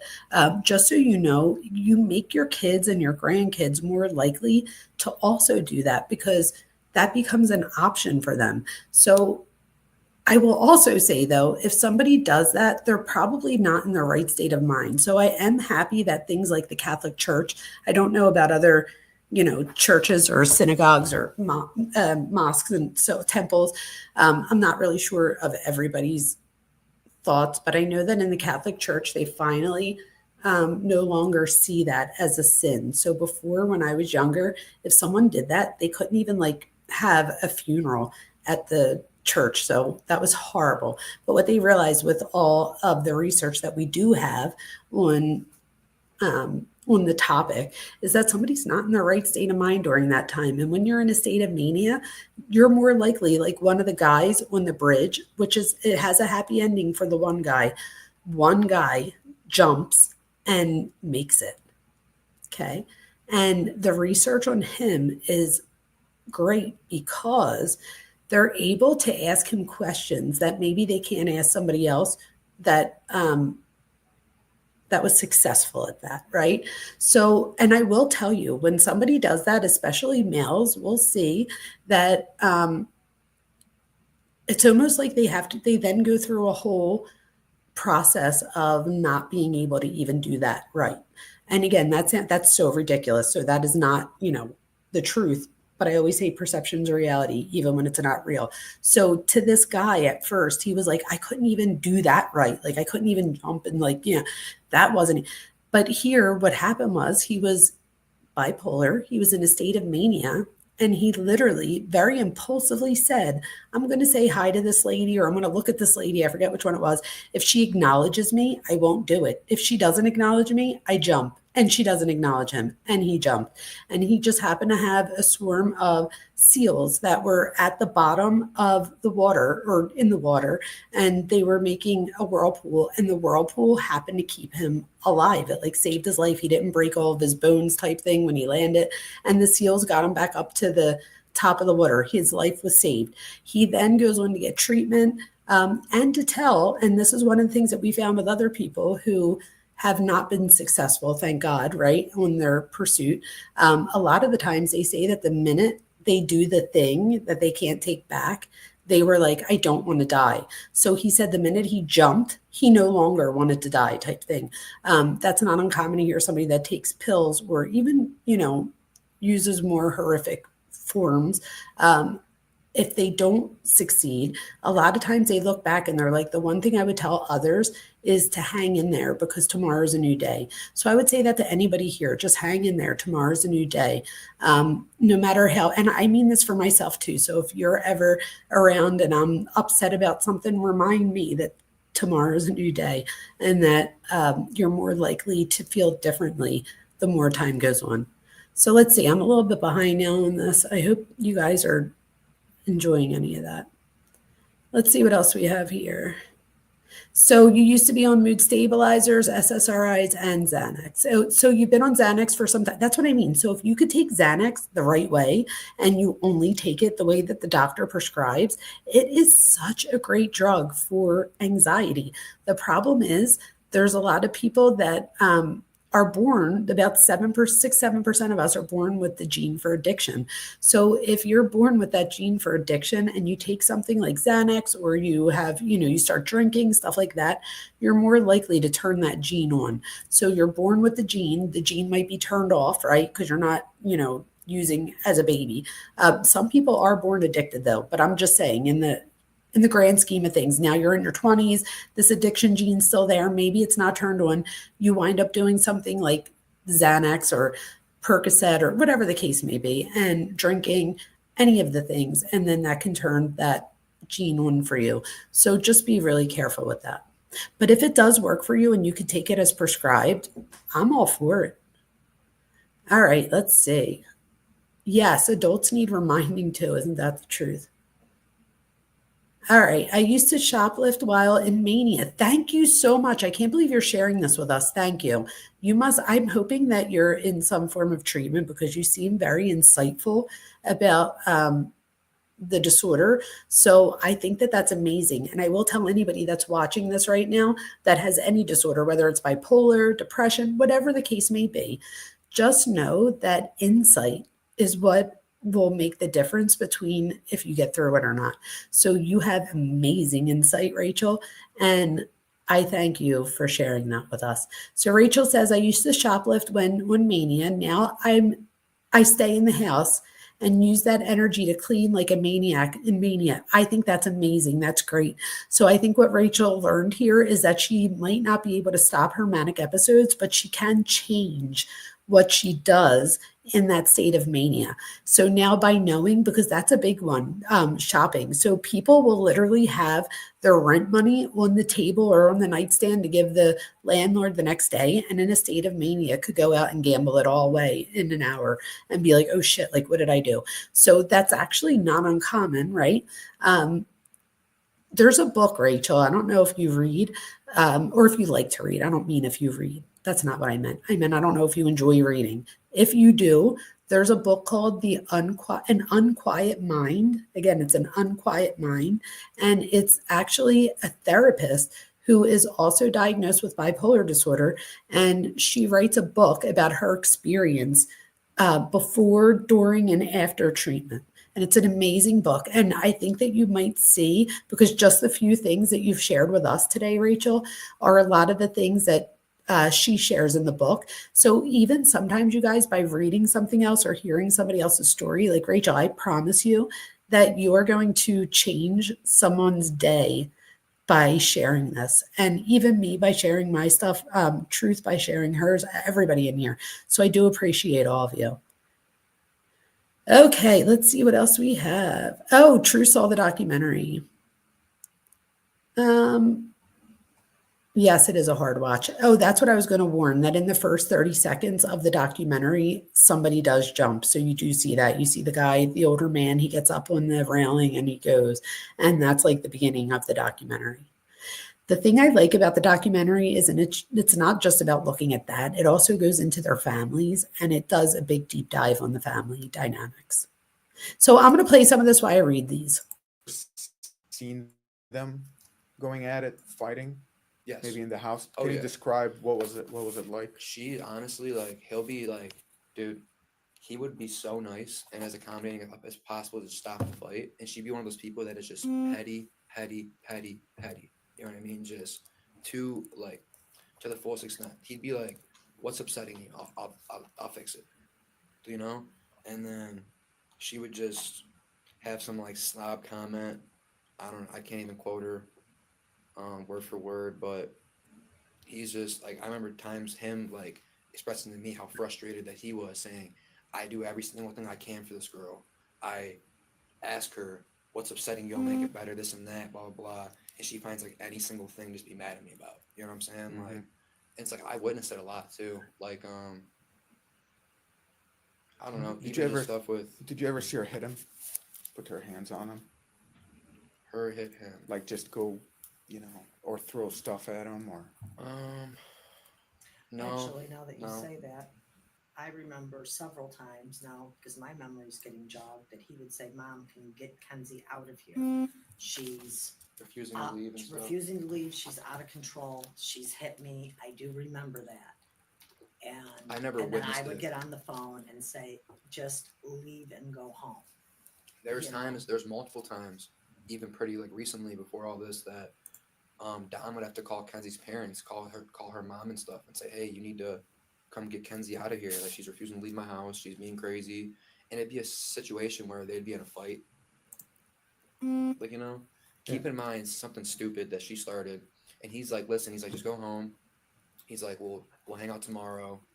It'll be like a whole like new thing. Mm-hmm. He'd finally like get her out. She'd be the type to show back up at his house, pounding on his window. No, I'm coming in, blah, blah, blah. We're talking this shit out right now. You know what I mean? It's like, dude, there's times where that happened and we were in the house hanging out with him. He's like, okay, you guys just got to go home. You know what I mean? I gotta talk to her.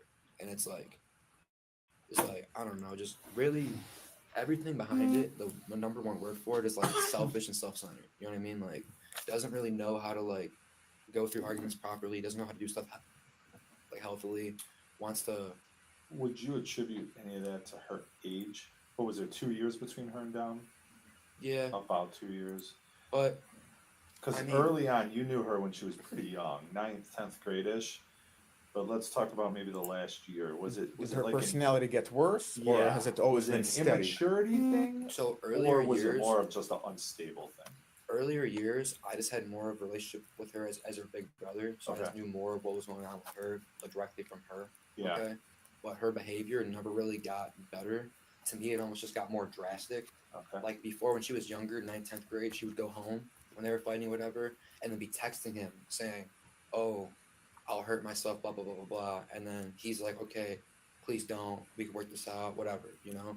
But then it came to the point where she's 16 now, she's driving, she's 17, she's even older, you know, she's driving back over, she's banging on windows, like her behavior became more erratic, maybe also because she had more ways to let it out and to show Right. that, you know what I mean, and come over or whatever. But no, she at first there'd be like when And it she first lives started. close to you guys too. She's just on the street there. So So, Angelo, have you ever been a passenger while she was driving? Oh my gosh, I can't, no, never once. Okay. Do you know anything about her driving? Anybody ever describe her driving to you? I mean, she's told me, I've heard her say that she thinks she's a great driver. I forget who told me. I don't think it was Don. It might have been his buddy Blair told me that she's a terrible driver. No, never really like. I'd have to bring it up. I didn't really internalize it if I did have a convo about her driving. So Blair, you guys, the mom, Dom's mom, in the video where she is told about, where they tell her that what happened to Dom, she's like freaking out at one point because she's like, Blair, what about Blair? Did anybody get in touch with Blair? Apparently Blair was the fourth person hanging out with them that night at, Dom's house, the mom's house, right before they go out. But Blair is not in the car. Blair does not drive home with them. So he does not get in the car and drive home with them. It's interesting to hear Angelo say that now, right? Oh, look, Lucy's here. Finally, Lucy. Yay. Lucy, she finally made alive. Yeah. So wait, first of all, Mark, I am so sorry for that story that you just told. I had no idea about your cousin. I am so sorry. Nobody should ever witness anything like that. And what people don't realize sometimes is that once somebody does that, like whether they use a rope or a gun or whatever they use, the cops come and like the coroner comes and gets the body, and then it's up to the family to clean up the rest. So my aunt shot herself, and my uncle, my dad had to pick up, like my dad was literally like, I had her brain in my hand. I was like, wait, what? There are services out there now for people that will do that. But back then we didn't know of any. So my dad wound up having to do it. It's horrible. So Rachel, that's fascinating. I finally came to accept that I couldn't change my circadian rhythm after decades of reading about the virtues of morning people. Oh, I love that. And then we have, I think back in the day when humans were savages, true savages, I think some bloodlines and genetics caused brains to be wired differently. People had to be psycho to live. So guess what? There's actually truth behind that. So if you think about it, right, there are it's survival of the fittest. And a lot of people don't realize that our genetics and our ancestors really does go back that far. So a lot of this is genetic. So I think that is important. I don't know if you guys know this, but if anybody's done 23andMe, I know after the Kohberger case, I probably wouldn't have done it, but I already did it. So there's nothing I could do. My family's screwed if they ever do anything. Oh, well. But my husband, I did it for my husband, me, and our two daughters. And I was making fun of him for like ever because it said that he had, I think it's like 70% more Neanderthal DNA than other people on 23andMe. So I was like, you're a Neanderthal, blah, blah, blah. And then my results came in, and I too am like 60% more Neanderthal than other. I was like, what the frig? So what else do we have here? Some folks still have that type of brain due to their genetics, 100%. Dr. V, members want a book club. A book club, let's do it. I'm down. I'm Scottish. Can that tell me anything? Oh, are you? I love that. Suma, glad you understood that word salad. Communication isn't my. Yes, you are good, Truth. You have great communication. And then Lucy says, wow, I'd love to have Neanderthal, but Ancestry doesn't give me any breakdown with that, at least yet. So it was 23andMe. That's what I have, 23andMe. It's like crazy, you guys. It not only tells you that like you're a Neanderthal, but it tells you like, it tells me that I don't like asparagus. I was like, I don't even know if I've ever eaten asparagus. When you grow up, like where I grew up, you wind up like eating pizza and cheese fries, which is terrible. But I'm like, oh, strawberries, that's like so exotic, and it's so not, right? So, so look, 23andMe, it's crazy. I have it right here. I'm going to see how much Neanderthal I really am, but let me play this while I do that. All I know is I never really wanted to get in the car with her, just because, like, not like saying like, oh, she's crazy and she'll crash the car on purpose or something. Like, obviously I wasn't thinking that at the time, but just her high-strung anxiety, like, she's just like a really high-strung person. I don't know if that's the kind of person I want to be in the car with. You know what I mean? She kind of like has moments where she like obviously like loses her composure. Blair said, now I just have to repeat what he says, is that bitch drives crazy. She would be speeding.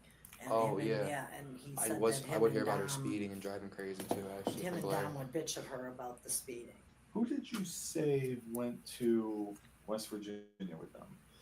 Oh, it was Florida, the mother. Oh, Florida. That was her mom, but didn't your ex and somebody go down and meet them down? You met them down there? They drove in tandem with, so it's her and Dom and then her mom and, okay. But you guys flew down and met them down there? No, we also drove. Oh, you did drive? Okay. Yeah, me and my dad, we already had I guess they already had some trip planned.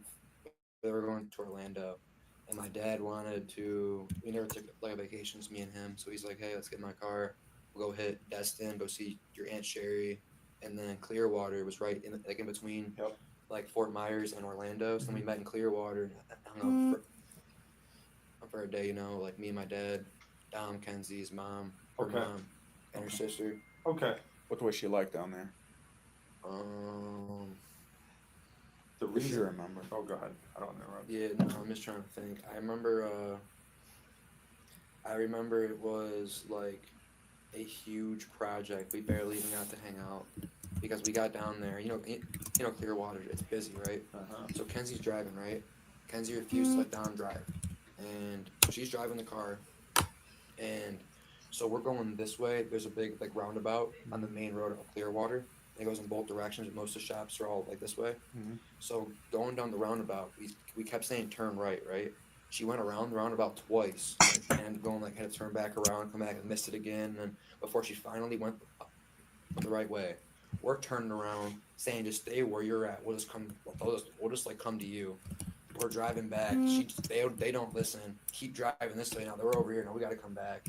It took us 45 minutes just to even figure out where they were going. Then we didn't even get parked together, okay? Because then after all this driving around and all this trying to figure out like how to pull up next to each other, finally Kenzie just decides that she's starving and needs something to eat. And Dom says, okay, like now I have to take Kenzie to get some food. And So when you and your dad drove down, you did not caravan with them. You were on your own timeline, essentially. Yeah, we were just meeting at the beach, you know. Okay. And we all met up in one spot before going to the beach. And we just decided they decided more like it'd be easier to just drive separate. Did Dom tell you anything about her driving down there? We had an incident that happened on the way to Florida. Did he mention anything to you about that? Either like he's a decent driver, but he's got some of the stuff he would or she would say, I do remember him telling me, yeah, Kenzie's crazy. She would actually probably do that shit. So, since the crash and the passing of Dominic, has she been in contact with you? Has she reached out to you? She texted me multiple times. I could read you the text word for word. She never once said, I'm sorry for your loss. She never once said, I'm so sorry for what happened. She never once took any responsibility. Not even having to take any responsibility, just saying, I'm sorry Dom's gone. Like anything. That's such a red flag to you guys. The fact that she doesn't say she's sorry tells me that, and somebody said it earlier about the lawyer, if she had a lawyer, they would tell her not to talk. And I do agree with that. But this was like in the very beginning. Apparently, Dom's mom says that she calls the Mackenzie's mom and asks her, how Mackenzie is. And apparently the mom, Mackenzie's mom, says something along the lines of, she says something like, don't believe what you hear on social media. I was like, wait, what? Like, why is she worried about social media? And I do know that that was a thing because even at court, she says it in her victim impact statement. So real quick, for people that are guessing my genetics or my ancestry, Lucy, you're right. So 92% is Italian. The other 8%, it is not Irish. I don't know if you guys are going to guess it. Not Russian. But I just looked at the Neanderthal, and the one thing I like about, and I don't get paid from 23andMe, I'm just telling you my own experience. One of the things that I like that they do is that they update it. So I said before, I think it was like 65% Neanderthal. It's now at 53%. So why would it change? It would change because the more people that do the 23andMe, the less of a percentage, right? Or the more percentage. Ding, ding, ding, ding, ding. Rachel, you got it. You got it. Good job. Good job, you guys. So I thought that that was pretty funny. And it tells me that I am directly related to Ben Franklin. My husband's directly related to Jesse James. I was like, yours is like way cooler. Of course, that's literally how we are still to this day. So that shows you how DNA continues to follow you. My husband has had a way cooler, if you will, existence, and I've had a way more Ben Franklin existence. So there you go. Yes, Lucy, you have to do it. It's like, this is the thing, Lucy, or anybody out there that's listening, if you wait for Prime Day, you could get like the really good one that does all of the things for like $99 or something, which is still a lot, but not when you see that it's like the $400 one. It like drops it all the way down. So I waited for Prime Day and I got it then, and it was amazing. So then I wanted to see where that 8% came from because I was like, First, my daughter, my 17-year-old was the one. She's more of a percent than me, which I don't even know how that's possible. But I was like, wait, what's happening? So you don't think you can get it in Australia? Go on the website. It's 23andMe. So like 23, the number, and then the word and then me, 23andMe. And if you Google it, it will come up. I don't know why. I mean, would they not ship something there? I don't know. But if so, I'm sure there's a way we could figure it out, Lucy. I could like get it for you and send it to you or something. I don't know. So you're related to outlaws. I love that. See, you and my husband might have something in your ancestry. And I'm directly related to the last woman killed during the Salem witch trials. I love this. I don't know why, but I am like fascinated with the Salem witch trials, you guys. I've gone there a few times. It's like one of the only states I've ever been to, and it was to go see that. So I checked many years ago, 23andMe. Yes, that's how you spell it too, because it's better, but they wouldn't ship the kit to us. Oh, well, hopefully they do now. Oh, that's pretty awesome though that you just found that out. I think it is worth like looking into, you guys. If you have the opportunity, it is pretty cool. It even tells you things like, I don't know, like it knew that I know that my hair doesn't really look that red anymore, but I dye it red. But my hair is more like brown. But it knew that I had brown eyes. It knew that my daughter had blue eyes. The other one knew that she had hazel eyes, and she was like, ha, mom, look at this. Because whenever she says, or anybody that says they have hazel eyes, I like to get on their nerves and be like, they're brown. If you want to get on someone's nerves that has hazel eyes, just tell them that their eyes are brown. It's so funny, the reaction you get. So my daughter gets so mad, and I'm like, I do it on purpose. But just so you guys know, like the science behind that, hazel eyes are incomplete dominance. So the person didn't get the recessive blue eyes, and they didn't get the dominant brown eyes. So think of the way that I explain it to my students is, think of a pink rose. A pink rose is the result of a red rose and a white rose mating. And depending on that, genetic structure of that rose will depend on the color pink that you see. So some will be like darker pink, some are lighter pink. It just all depends, right? So it's that same likely thing or, example I could give with humans and your genetics. So my daughter happens to have a dominant gene for dark eyes and a recessive gene for light eyes. Because the dominant and the recessive are together, the dominant usually always takes over. In this case, it's called incomplete dominance. See, Truth, does that get on your nerves, Truth? I'm going to tell you that you have brown eyes from now on. It's incomplete dominance. So just like the pink rose, it doesn't get as red as the red, and it doesn't get as light as the white rose, but it's somewhere in the middle. That's the same thing with hazel eyes. No, Truth, they're brown. That was so funny, Mark. Mark, now we know what to say to get on Truth's nerve. Wait, why do you feel sad, and Rachel? What did I miss? Oh, yes, Lucy, you do have friends here in the state. I felt really connected and didn't know why. I'm going to have to go back and read this after. I feel like I missed something, and I thought I was reading everything. So we'll see. Real quick with this, let me just, I think there's a part that let me see if I can find it. But she asked me for forgiveness about 10 times. Oh, this is important. So Mackenzie asks him for forgiveness about 10 times, but never says she's sorry. What does that say to you guys? Tell me in chat. So again, she asks a million times, do you forgive me? But she never once says, I'm sorry. Dang, I hope that you forgive me. I still want to be a part of your family. I'll just show you the text and make it easy. I would rather you see the text because he's disgusting. Well, he's looking for that, so I don't forget. I don't even know if this is even relevant. I didn't even open the last ones. I'm opening them now though for you guys. But these literally disgusted me. We went canoeing last year. I took off work, went to court, and we were all for me and Dom and Mackenzie were going to go canoe and all that. So we had a bag that had like chips and that sort of thing that was supper you didn't put in the bags because so they crushed. Well, we forgot. She ruined the entire canoe trip. She sat there and threw a fit that we had forgotten those chips, that she had nothing to eat. Tantrums. And I kept saying, we're enjoying our day. There's no fighting. We will find something for you to eat. We even stopped at the one bar. She was not satisfied with anything. No, nothing. It didn't matter what I had. It was not, she did not have those chips, okay?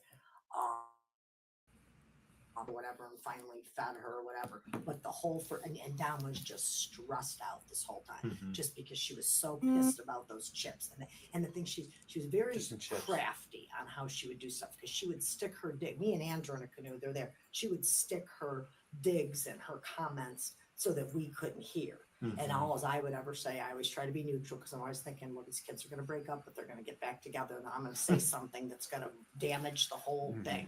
And I would just say, there's no fighting. We're having a great day. We're canoeing. We'll get through it. We'll find you something to eat. Don't. Now imagine, you guys, how entitled does one have to be? Like, imagine if you're out with your, boyfriend or girlfriend's family, and you're on a canoeing trip. Like, they're on a not vacation, but they're doing like a family activity, and she just does nothing but bitch about the fact that they forgot the chips. That to me is more about power and control and less about the fact that she's hungry and that's the only thing she'll eat, right? If we're hungry, there's something she could have found. The fact that they eventually have to go to like a restaurant bar type thing to get her something that is satisfying is just right there. Again, another huge red flag. That is just way too high maintenance, right? Because imagine that. Just imagine I leave the house all the time and forget stuff. I look to my husband and I'm like, did you remember your keys type thing? Like I forget everything. So he'd like will remember it for me. But if he got mad every time I forgot something, I don't know. So I just thought that that was really telling. Let's keep going. Worry, you know what I mean? And it was just a big tantrum. I mean, everything was okay. We forgot chips. Okay, I get it. Do you know what I mean? But that is not enough to be Right. a tantrum to ruin the day. Okay. So Don was 20, right? He couldn't even come next door to eat his mom's dinner half the time. This is a because big one. Mackenzie would cry about how her food would have to be like gluten-free, everything, like all that, you know? And as a 20-year-old kid, and he's like the man, you know, he's cooking for her every single night. And then also like, even just in terms of like relationship, not even like anything to do with anything else, I witnessed so many times her like him saying to her, like, I cook for you every night. Can you at least just like clean some stuff and Yeah. do the dishes? And then she'd be like, make it like a thing. Like this is like one of the things where I'm saying that she's petty. But she'd be like, oh, I'll do the dishes after you start being nice to me again. And he's like, how am I being mean to you or something? It'd be like, it wouldn't even make any sense. It'd just be like, okay, like I'm going home. Like, you know what I mean? Like it's one of these days. I'm just going home, you know. There was those texts when she did not express Oh, yeah. you know, First- remorse or apology or anything. First, I wanted you to kind of know how long it was since we talked before this. She texted me on August 6th, okay?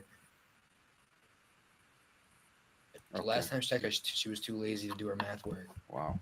And So, I mean, honestly, like, so May 7th, and then when was the next time after May 7th? What was the date? August 6th, after the crash. I think Okay. that was the day she got her phone back. And Okay. you could read it. This is what she said word for word. August. You want to read it? Out loud? Yes, we can hear it. No, Hey, it's- Tino from his desk for me and him so I could put them into the casket so he can be with me forever. Doesn't say sorry, doesn't say nothing, doesn't say anything. It says, hey, Angelo, I don't know if you hate me, but can you go grab pictures of us and put them in his casket so I can be with him forever? How, like, honestly. If that right there isn't like what the is going on, I don't know what is. Did you guys hear? Lucy, thank you so much. I'm so excited that you're here. Did you guys hear that? She was worried about getting pictures of her and Dom to put in the casket so that they could be together forever. Truth, you're going to have to teach me more about this because when you grow up where I did, we don't learn tricks to the trade. I'm sure I can. I just have to remember to do so. Yeah, you guys. So I think that that's terrible right there. And it also says to you psychologically, talk about Freud, right? Sarah said about Freud earlier. This is totally Freudian. The fact that in her subconscious, she wants to be with him forever. So not only by killing him, and unfortunately, Davion, apparently he asked for a ride home and she said no at first because they had something that they were like a plan, but it was like 5:30 in the morning. So Dom was like, why can't he get a ride home with us? Like, that's just ridiculous. So she was like, all right, fine, then come home with us. And then this happens, right? So that was one thing that said that she might have done this on purpose. And I think there was like a witness that heard this happen, which is how they know. But the fact that she not only, you know, like I said in the very beginning, that it seemed like if I can't have him, nobody will.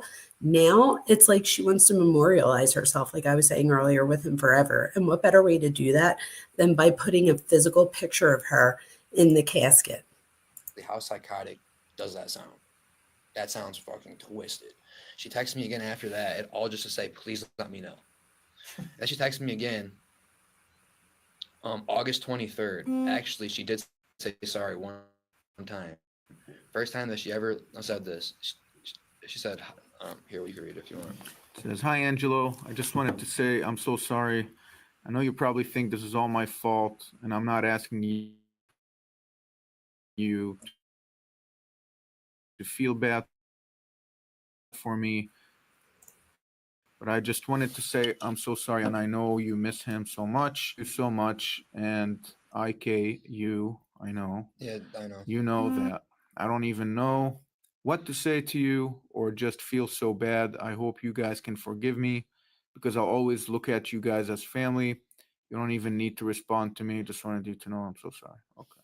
But see, even these texts that she sent me, even in this one, okay, it maybe would have been something if it's like, hey, if it was just I'm so sorry, you know. But then she has to go just one line. It's one sentence of I'm so sorry, and then it goes, I know you probably think this is all my fault, and I'm asking you to feel bad for me. Why would I feel bad for you in this situation? How to take you one sentence of saying sorry and then and then just to go to that, and then you're gonna say, I know that since we gave her it's phone like, and back then she to says, her, and she says, I hope you guys can forgive me. In the first text where you saying, in the first text where you finally apologize, right? So I'm finally saying, I'm sorry I killed your brother.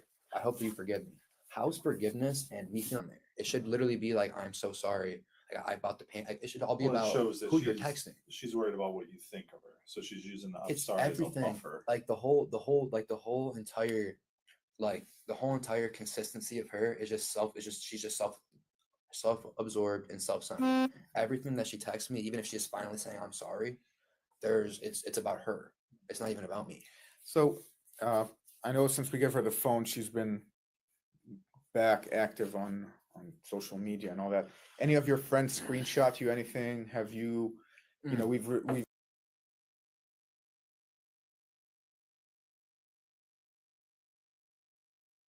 How about unmute it? If you go to the members only post, it's in the Discord link. And most of us here are members because we had a lot of people gift memberships tonight, and I gifted 5 too. So Lucy Day, I just found her yesterday and already love her. So, oh, I love you guys. What the heck is, I have no idea what that is, you guys. Partner vision? I don't know what that is. But anyway, so this is the thing.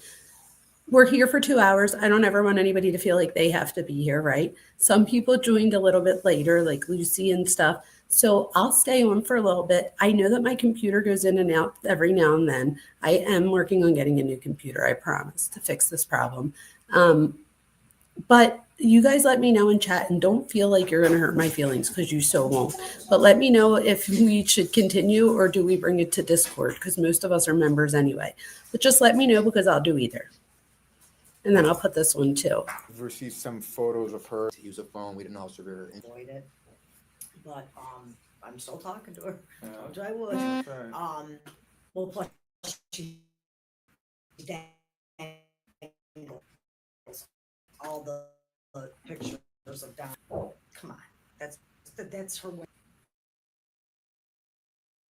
How manipulative is that, you guys? So she dangles pictures of the mother's son and is like, I just found these today type thing. She's also done things with the mom. Wait till you guys hear. I don't know if it's in this one, but she she gets the mom to come back. Like she sucks her back in. She's so manipulative. I can't even stand it. But she'll do something like, and this mom, remember, she's grieving and she went to like a psychic and she's like, I have to tell you what the psychic said. And so like she keeps trying to draw her back in. So keep that in mind too. I am just here to keep talking. But anyway, the one kid came over and introduced himself, said he never knew Don, but he was good friends with Davion. They had met at Grace Church and blah, blah, started talking. And, so I said, I'm Don's mom, and Mackenzie was there. And there was another lady there with her daughter. And I think the dad was there again. And she said, just thank you so much for not hating me. And then every time I'm just so scared to be here. Everybody in Strongsville hates me. I don't know what to do. And I said, I'm sure that people don't hate you. You know what I mean? But she went to that concert in the wheelchair that Cub Kitty or whatever his name is. And she was there with her girlfriends and the one girlfriend's mom too. And they had her in the front row. And then she was getting piled on, I guess, because they get all, and I'm hearing this all from her, okay? You should not be in a wheelchair and be at a concert. They were all piling in. I guess they do this dancing and they squish up and everything. So, the monitors had to move her to the wheelchair to a different section and all of that. But, yeah. So, and I forget the So girl's name. which Lily- concert was that? Because there's Kid Cudi. there's two that she's been to. Listen, Oh, there's listen, two. I just only for This the is record. Nautica. This is the one at the Nautica Pavilion. Listen, here's the thing too. We got is, pictures like from Kid Cudi. somebody from Strongsville who was there. Texted us. And here's the thing though too is like Kid Cudi. Like I love Kid Cudi. Like when I was like like younger, and he's like all talking about Cleveland. Like Cleveland is the reason, all this stuff, blah blah blah. And really like kind of took like a different edge to, like he was like a rapper, but it wasn't rap. He wouldn't be talking about violence or anything like that. He'd be talking about like like communities and like himself and like stuff like that, and like a little bit about pot and stuff like that too. And I love a Kid Cudi. I was so distraught. I heard about the concert in June, and I was so distraught. I completely forgot until the day of the concert. People are going to the Cudi concert, and I'm kind of thinking like, dang, I wish I would have like remembered about that. But then also it's like I don't even care. You know what I mean? So it's like, to me, it's even like you have that much in you to like remember all these plans and like go do all this stuff. It's like, dude, it wasn't like, it's not like it's like your mom's like birthday. Like, yeah, you're not gonna like forget that. But it's like you remember to go to a Kid Cudi concert and get a ride in your wheelchair down here and like go through all that work to go see a concert. But I get like 2 texts from you ever, and you don't even like say something. You know what I'm saying? Like, I don't know. Just like do me a favor. Where her mind's at just does not seem right to me at all. To be honest, I'm gonna leave my card with you, but if anybody does send you texts, we told people send them to us because I'm putting them in my report, showing them to Tim, just to kind of establish that pattern that since. Want to spend the day there because November 14th is our anniversary. And I'm just like, I can't walk in there Makes you think what's in there that she wants. so bad. Or why does she want, and how could you Did do Dom that? keep cash in there? We looked, that's one thing. He The- doesn't have the- nothing. Talking about getting into You his were place. in Florida at the time of the tragedy here, but any idea why they were going down Progress to Alameda? Do you know in the past if they've used this as a shortcut to get somewhere? well, yeah, it tells me that they were coming. I forget if it's south or north or whatever. Pearl. Obviously, they were coming towards 82 down Pearl, and then that's just a little cut through. You go, they end up on Westwood. Right, but I know. Do you know why they were taking that? Is this like a normal? It's a normal cut through. Yeah, normal cut through. Just, She's always taken. I mean, the reason that I use it is just because avoid all the Pearl lights. Because you hit Pearl and you go light. You turn down Progress, you go right down Prospect. You got 2 lights, and then you're home. You know what I mean? So that's the reason why I take it. I would assume it's the same reason. Okay. Okay, real quick. I want you guys to. Oh, hi, cat in the shadows. Good night, Ava. I love you. All right, sorry, my 17-year-old was going to bed. I was talking about her tonight, but not in a bad way. I was saying why I was into this one case. So, you guys, I'm going to switch over so you could hear one of her jail calls. It's unbelievable. All right, ready for this? And if you've heard a jail call, I apologize. But for the people that haven't, I feel like it's a need or a necessity. I know. But it's like what Miss Russo and Angelo said. That was just like crazy. Oh my gosh, Kenzie, look, don't you think Just so you know, so this is Mackenzie and her mom, and the Russos is Dominic, her boyfriend's family. in 1 second?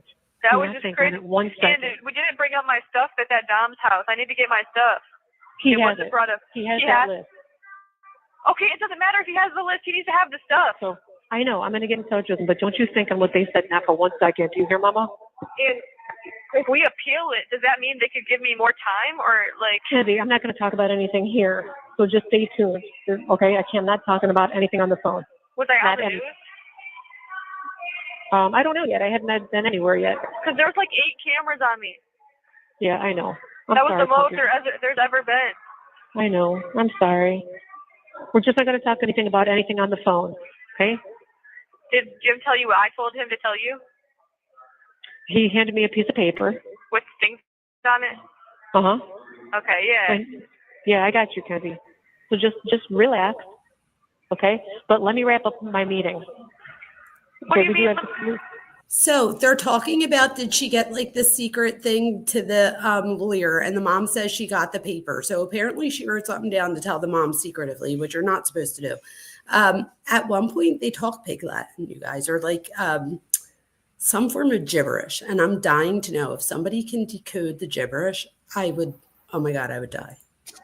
I'm in a I think I'm close with one of them. meeting right now, and we do have some video calls set up, right? Can you call me again? I don't know. I don't know when little bit. I don't know when we're coming out again. The mom is at work and she's being selfish.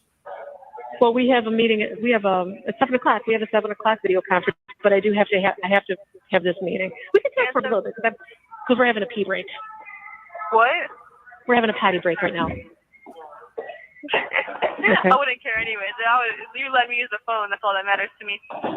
Yeah, I just have She says the truth sometimes. She says that's the only thing that matters to her is that she's on the phone. What really did you bad say? anxiety. Oh, I know someone you're doing. using it. There's two people using the thing I'm on right now. Me and someone else are using it. You guys can use the same thing? Well, she's typing on it and I'm calling on it, so it's like that. It's like Oh, that's neat. But yeah, That's cool. I have really bad anxiety about it. I know. And I don't Let know it when go. I'm gonna leave. What do you mean, let it go? No, I don't want you to think on that. Not anymore. We are moving forward. I'm worried about my stuff because if that's how they feel about me. They definitely fucked up my stuff. I don't know. As soon as I'm out of here, I'll ask them. So she just got sentenced 15 years to life. So it was 15 years to life where she can do them at the same time. But she's worried about getting into Dominic's house to get her stuff. And like on the other call we just listened to with Angelo and the mom, they're asking, what do you think it is that she could want in there? And the one copy or detective says, does he have money in there? Da, da, da, da. Just so you guys know, no. She was 17. She's now 18 in this call, Mark. So no, you guys, this is about control and about power and control. And she's still trying to have power and control behind bars. Wait, you're at a meeting. You're like not at work? No. Right. Oh, yeah, you can finish that. You feel me? Okay, you can hang up. I'll talk to you in a little bit. Well, wait, I can talk to you in a minute until I go back into my meeting. Okay? But, so did you eat? No. Okay. What? I love it. I said, okay. I said, actually, And I I can't love believe, you. and why was the judge being so mean to you? Mackenzie, I don't know. I don't care. I was about to just be like, just stop talking to her because she clearly doesn't care. She's like, why are you talking about her so much and not the victim? But I did. That's how I started. I even turned around and addressed them. So it's okay. She can say whatever she wants. It doesn't bother me. We are moving on. Okay? I don't know. Did you guys just hear the toilet flush? I never heard that before. I think the mom is going to the bathroom on the phone and she knows that they're being recorded. No. What? I'm like sick to my stomach. Okay. So I'm waiting for Grandma. So Faith is here with me. Oh. My mom, my dad, and Stephanie and Daddy. So don't think on it another second. Moving forward. It just bothers me what they said. Like, I just can't believe they would say that. Like, I couldn't even, the military, are you for real? Oh, Mom, that's a lie. That's a lie. You guys, this next part is horrifying because in the victim impact statement, Dominic's family says that he wanted to go into the military. And now her and her mom are like talking crap about it. It's terrible. She's like, that's a lie. That's a lie. Mark, the only way you can deal with someone like that is to carry yourself in a way that they think can't manipulate you.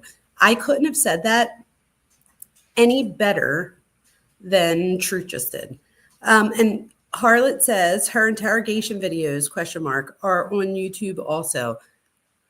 Oh, so I don't know if that was a question or a comment, Harlot, but they do have an audio. I don't know. I think I have it on Plunder, though, of her mom, of her interrogation. It doesn't sound much like an interrogation when they're doing it, but it is. Isn't that funny? They were trying to say that so they can make it sound like. Hold on. Wait 1 second. Hold on a second. I'm going to put the phone away so I won't be able to hear you. Hold on. God. Wait a minute. Hello? Yes, I'm here. Yes, I think he said that. So like the judge is like, oh, he sounds very respectable young man, and so they give me like. I was like, oh my God, are you kidding That me? literally like Just made my tears stop when they said that. Like my tears just got all sucked right back up. Okay, I can't. I had to stop it again. I apologize. Did anybody just hear what she said? She said that when they said that in the victim impact statement, that her tears stopped. They just stopped because she was like, what the heck? This is terrible. I couldn't even believe it. Don would be beside his freaking self. Yes. Beside himself. Like, why is Angelo such a fucking liar? Like, what the fuck? Like, Kenzie, they're just evil people, baby. I'm sorry. Don't think on it. Do not think on it anymore. Stop. I need you to stop. Okay? Move forward. You hear, Mama? but no, I need to know, like, if we do an appeal, like, can I get more time than what I have now? Because this is like. I don't think that's how that works, honey. That's not how that works. So listen, I'm going to go back into this meeting. I need you to not think on it, not one more second. Do you hear me? Okay, well, we really need to talk soon, really bad. Yep. I know. We are strong, and I'll talk to you in a minute. You got a video call. I love you to the moon. All right, tell everyone. So wait, don't call you until the video call? Try me in an hour. All right, bye, Mom. Love you. Okay. Hang up. I love you too, Constance. Love you, bye. Okay, bye. Love you, bye. Love you. I hate how she says, I love you to the moon. All right, I believe it's the beginning of this next call that you hear the gibberish. So listen up.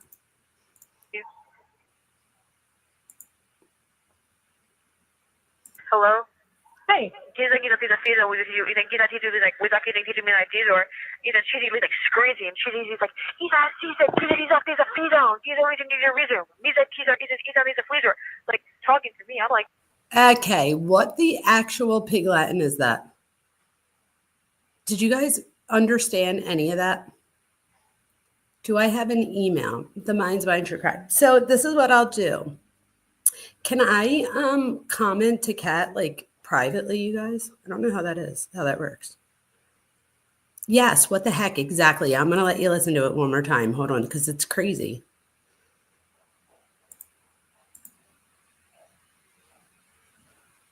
hello? Hey. Quizá que pida fida with you, and get to do like without getting to me like this, or either Chidi like screaming, Chidi is like, he's a feed down, he's already need a reason. He's a freezer. Like talking to me. I'm like, girl, like you don't see me walking to my room. What the fuck? Why are you yelling at me? And then she wants to like let me out last, and like only let one girl out, and like take long as fuck to let me back out of my room and shit. Yeah. She being weird as fuck. I don't like. Kenzie, that's what I mean. Don't, because she can control the quality of your day. She I don't even know her, and she's already being a bitch. I know, so please just be kind. So she does not control the quality of your day in a negative way. Some people get off on that shit. Don't give her any reason to. Okay? Sweet as pie. I am. I'm gonna be myself every single day, but like I don't know what the fuck is wrong with her. Like I'm getting so irritated. I just know I need to get the fuck off of this floor. Like I need to get off of this floor. Like I would have my iPad right now. I would be okay. Like I need to get the fuck off of this floor. You might not. You don't know that. I'm saying I need to get off of this floor. Like right now. I understand that part. So, by the way, my request for the video thing was denied because my picture was not approved, so I got to use a different picture. I was trying to put a cute picture of you and me, but... So she tries to put a picture of both of them, but they turn it down. So let me just go over. Them every day? No. And I'm not even going to ask this Dad because she's going to think I'm doing too much.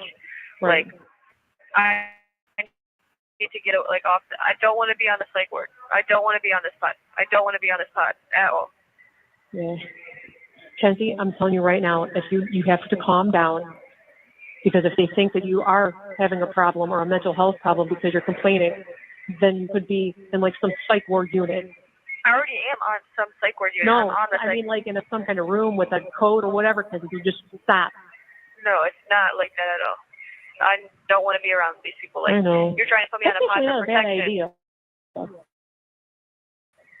What? Doing laps, like walking around doing laps. I don't care. I don't want to be on a pod with people that are crazy. Well, they're not all that way. They're not. The people I talked to yesterday were cool, but like I don't ever get to talk to them. So, and then I'm in my room all day, and then I don't have anything to do, and I don't get my tablet. Yeah, I know. Just don't let it show that it's bothering you. I don't know what their threshold is. Okay? Promise me. You got a long weekend coming up of nothing. It's going to suck big time. Why doesn't she want her to have any emotion? I don't get it. She's like, don't give them any emotion. I'll try and get everybody to make phone calls. I don't know if I can't control what they're doing, but I'll try. Literally everybody, like all day. Well, honey, that costs money. I don't know if not everybody has that. I'll ask them, okay? Tell them please. It will literally help so much. Yeah, I know. I'll try. You just got a big, long weekend coming up of nothing, so just try and sleep, I guess. So real quick in this comment, it says about Jumpsuit Pablo. If you guys haven't seen him, he is hysterical. He did the gibberish, and when it got off, he was like da da da da da Mitsubishi. I don't know. I was literally laying in bed like hysterical laughing. I was like, oh my God, that's so funny.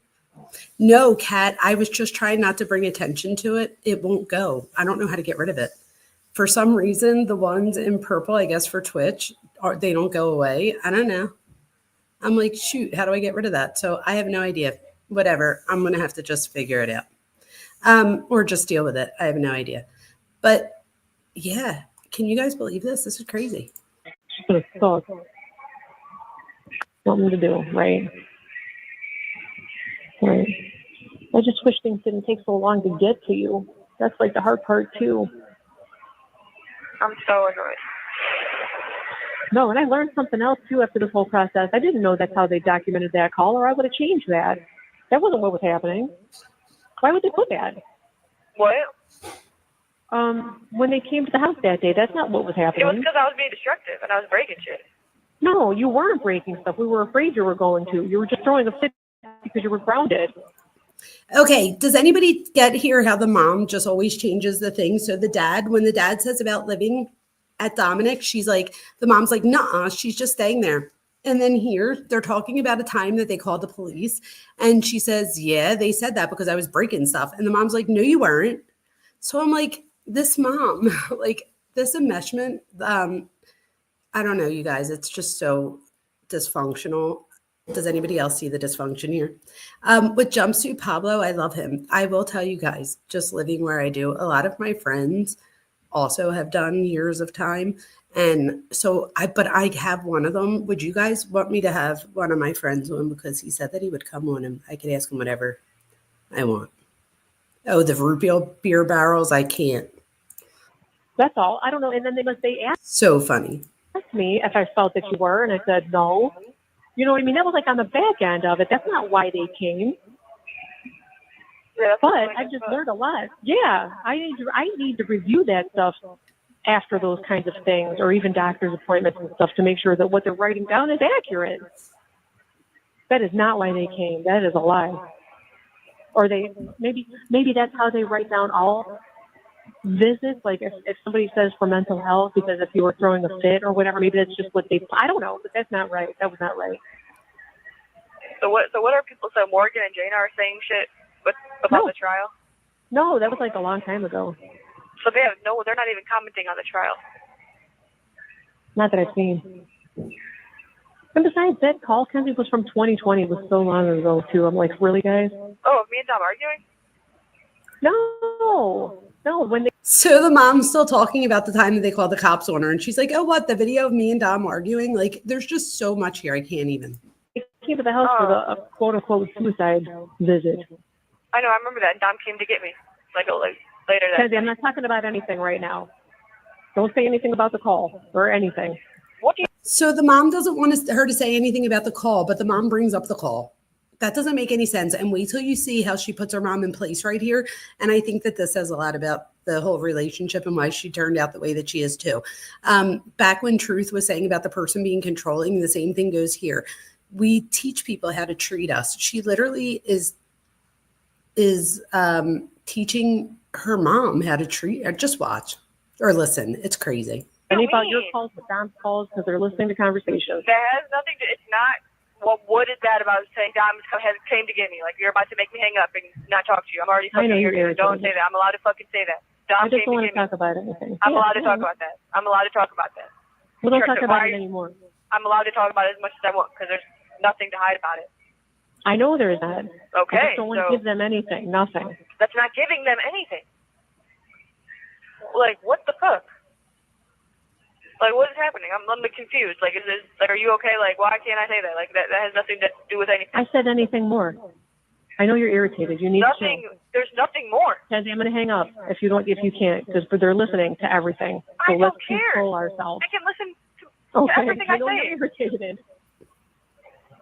Don't tell me to stop talking about something, because I'm just going to not stop talking about it ever. Never do that again. Okay, so by looking at my analytics, probably 80% of you right now are either 40 or older. So if you're a mom, a grandmom, an aunt, a friend, like, is it me, or would you have not gotten like slapped at that point? Because I would have. I would not slap my kids, though, let me be honest. But that's a whole different story. I don't feel like you have to. I've never had to raise my hands to my kids. They respect me without doing that. I feel like as parents, we have so many options of ways that, so we control everything, right? Like I buy the phone, all the things. So literally all you have to do is walk up to a kid and take their phone and walk away. Don't say a word when you freak out. And this is, it's easier said than done, because I mean, we've all freaked out before. But when you freak out, you actually like lose the argument there. So here the mom has to then come back and say, I'm going to hang up the phone if you don't stop. And she doesn't care. She's like, I don't care, because she doesn't care. It's unbelievable.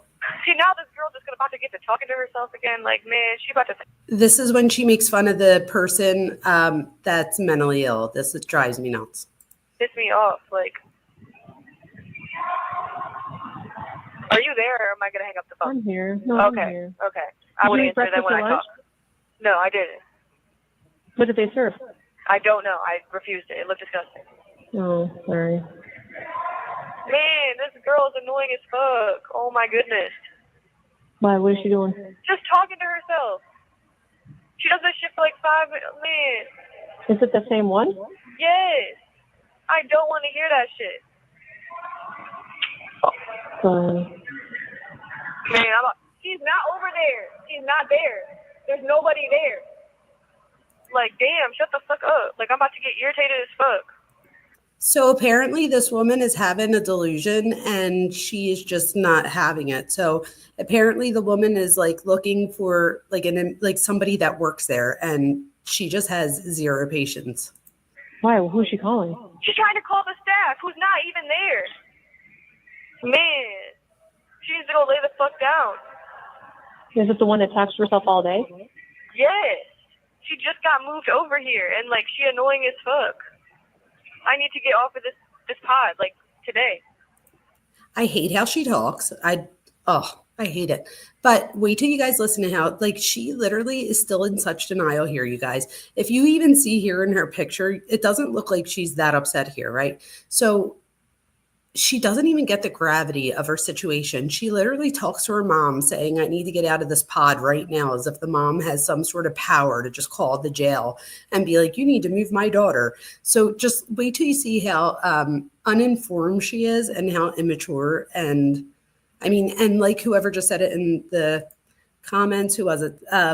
Rachel, you're right. So Rachel says, you put yourself in here, get used to it. And that's 100% true. She did. Well, she'll be calling me back. Hopefully soon. Oh my god. I'm about to get so irritated.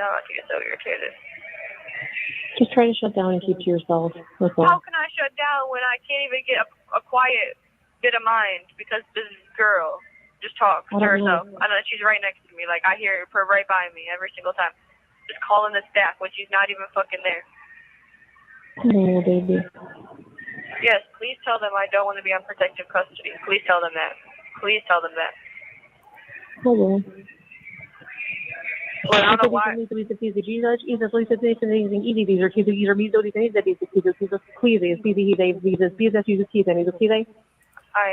What in the heck, you guys? Why is the mom then goes right back, and at first she understands her, but then she doesn't. Let me play that little part again. Custody. Please tell them that. Please tell them that. Hello. Well, I don't know why. I am.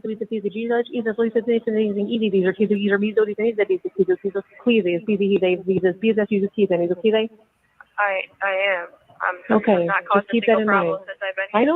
I know you haven't. I'm talking about in general overall. So if anybody does try to help me like decode what the hell they're saying here, the mom's obviously telling her to act right. She's not saying it that way, obviously, but she's telling her to like watch how she acts and stuff. And so she doesn't mess up her case. And I know this because of what's said before and after, but I would love to like decode this. Please. Literally I listen to every single thing that says. They do sound like demons. And not only that, I didn't know it was worse. The fact that they were like had their own little language, or the fact that the mom and her answer each other right back. So they do the whole dee dee dee dee dee dee, and then the other person's like, yeah, I told her that. Or like, yeah, I got that. And I'm like, wait, what? Like, I didn't get that. What the heck? Says to me like, I don't do shit. Oh no.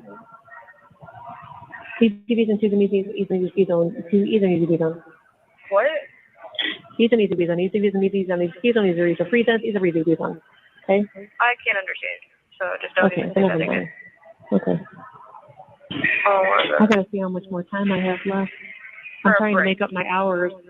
Yeah, because 11 I know, hours I want to shift. call you though. I need to call you. So, I don't have anyone else to call. I only have like, what is it? A half an hour left. I'm off at All right. 7:45. Alright, I'm gonna only call you once now, but if I like get bored, I'm gonna call you again though. So, 45, yeah, I have like a half an hour. I got 2 more. I can do 2 more phone calls. Just try to spread them out. But well, let's try to ask the staff if I can get like a book or something. Like, Yeah. I need a fucking book. Yes, if you could just hear this bitch's voice, she's like, ma'am, ma'am. I'm like, oh my goodness, oh my goodness, oh my goodness. Like mom, like You it should makes ask the staff if you can write down your friend's phone number so you can call people. She's not even there. But next time we talk, if she's there, ask if you can just have something temporarily to write down a list of phone numbers. She's not gonna let me. I already know. She's weird as fuck. Well, I'll tell Grace and them to schedule them then, so that at least they can talk to them and give them that way. Yes, please ask them.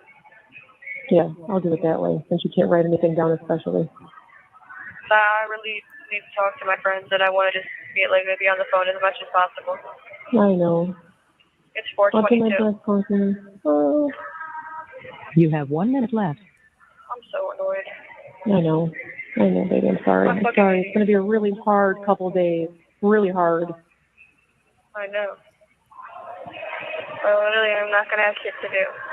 But I love you so much, Mom. I'm gonna try to not call you again now, but I might call you again in a little bit. I can do 2 more times. Yep, 2 more times until 8, and then I'm available. That'll probably be the next time I'm out, anyways. But Okay. I love you so much, Mom. Baby, I love you too. Tell everyone to schedule the video phone call soon. I'm gonna try to call you again soon. So I'm gonna give Thank you you a for break. Love you. Excuse me. Okay, so that's it for there. True said that I should put on a little clip of Jumpsuit Pablo making fun of it. I have to. It's so funny. I literally was like laughing in my bed all by myself. Not all by myself. My husband was sleeping, but I mean, I was just laying there like laughing. So wait, let's see. How do I know which one they are? Hold on, let me see. It was yesterday maybe, or a couple of days ago. I think it was this one actually. Welcome back, and here we. Can you ask somebody when your comment is? I don't know when my com's coming. Ask them because No matter what you do, we're going to do everything we can. I just don't even know what to Okay. say. I can't hear her. What? I just don't even know what to say. I don't either, Kenzie. That's why I'm saying don't say anything yet, and let us do our thing. We have a couple people we need to contact. Okay. Contact. And like now I have all these charges, and why did she have to like read them off all like that to make it like she could have just been like, I find the defendant guilty on all charges. You guys, that's not how they do it. Why did she have to say all the awful things I did? Why would she even do that? Oh my gosh. This little doofus right here. Oh my gosh. Piss me off. I don't know. Kill someone. There you go. Will you please Do whatever. fight for me, Mom? I have to find the gibberish thing. Please. Honey, you don't got to tell me that. It's already started. Okay. We're gonna start a protest in the streets, honey. Scott Ramsey. We're gonna loot buildings behind you. Okay. I'll look them up. They want her to start a protest. All right. Don't tell me names like that on the phone anymore. They'll message me. Okay, I'll text you it too. Don't. Wait, did she just say I'll text you? So how are you going to text her if you don't have your iPad yet? That doesn't make sense. Tell me names like that on the phone anymore. Message me. And then she says, okay, I'll text you. Oh, he picked up on it too. Now, the only way you'd be able to message and text legally within the prison system is if you're using the tablet/iPad that they give to all prisoners. But unfortunately, you guys, I grew up with this.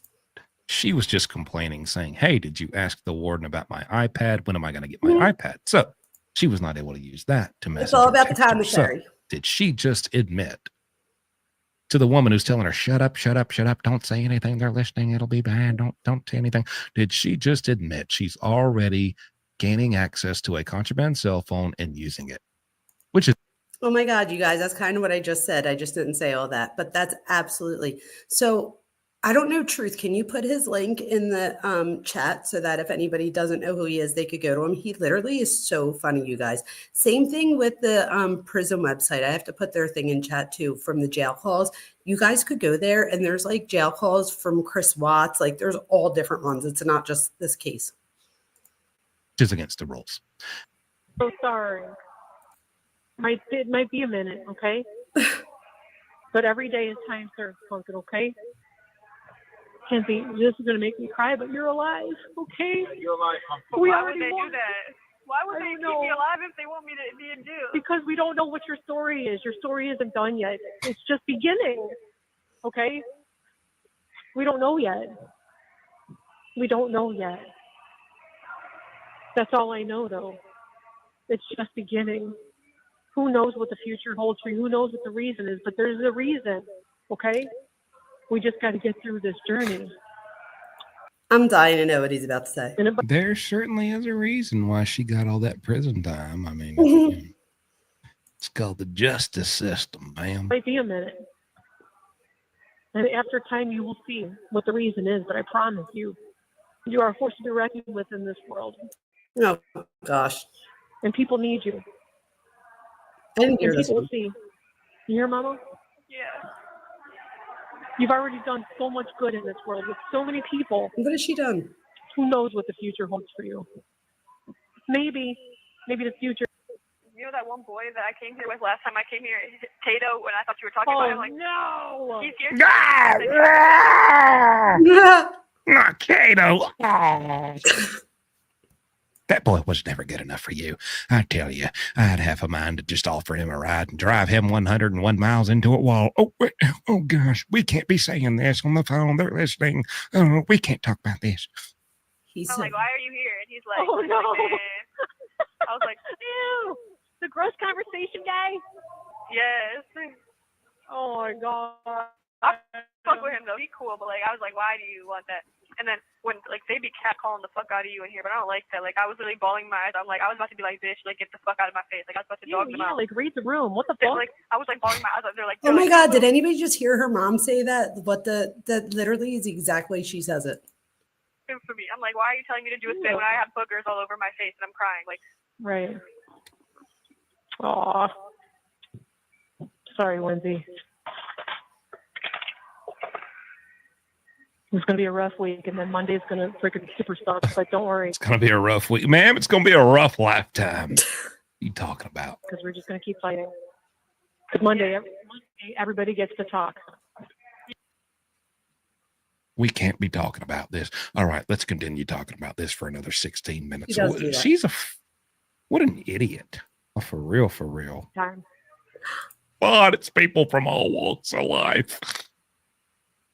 God, I hate this mom. I just want to like bonk her on the head with a freaking one of the dildos one of those girls used on her daughter. I wish I was in here with 12 and 13-year-olds. Oh, I thought that you were looking forward to older people. No, I want to go back. Yeah, No, she's getting her butt beat. Yeah, you got to call Faith, honey. I'm gonna give other people a call after I get off this phone with you. I don't want you to call. Don't call it. Don't call your friends yet. I don't want them to say anything on the phone. Just text them. You have to tell them. Faith took this hard. Yeah, Faith is hurting. Oh, I just accidentally, you guys, I just accidentally X that out I did not mean to do that. I just hit the X button instead of the pause button. I don't know what I was thinking. Hold on one sec. I don't mean to do that.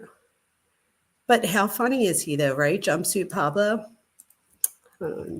But there was one where he finds the mom, it had to be, no, this was 5 hours ago. I didn't even see that one yet. I can't wait to see it. What's this? Ooh, Bryan Kohberger harassed by fellow inmates. I'm going to have to watch that too. All right, let's see. It had to be, I literally just heard it. Wait, what? Oh, this might be it.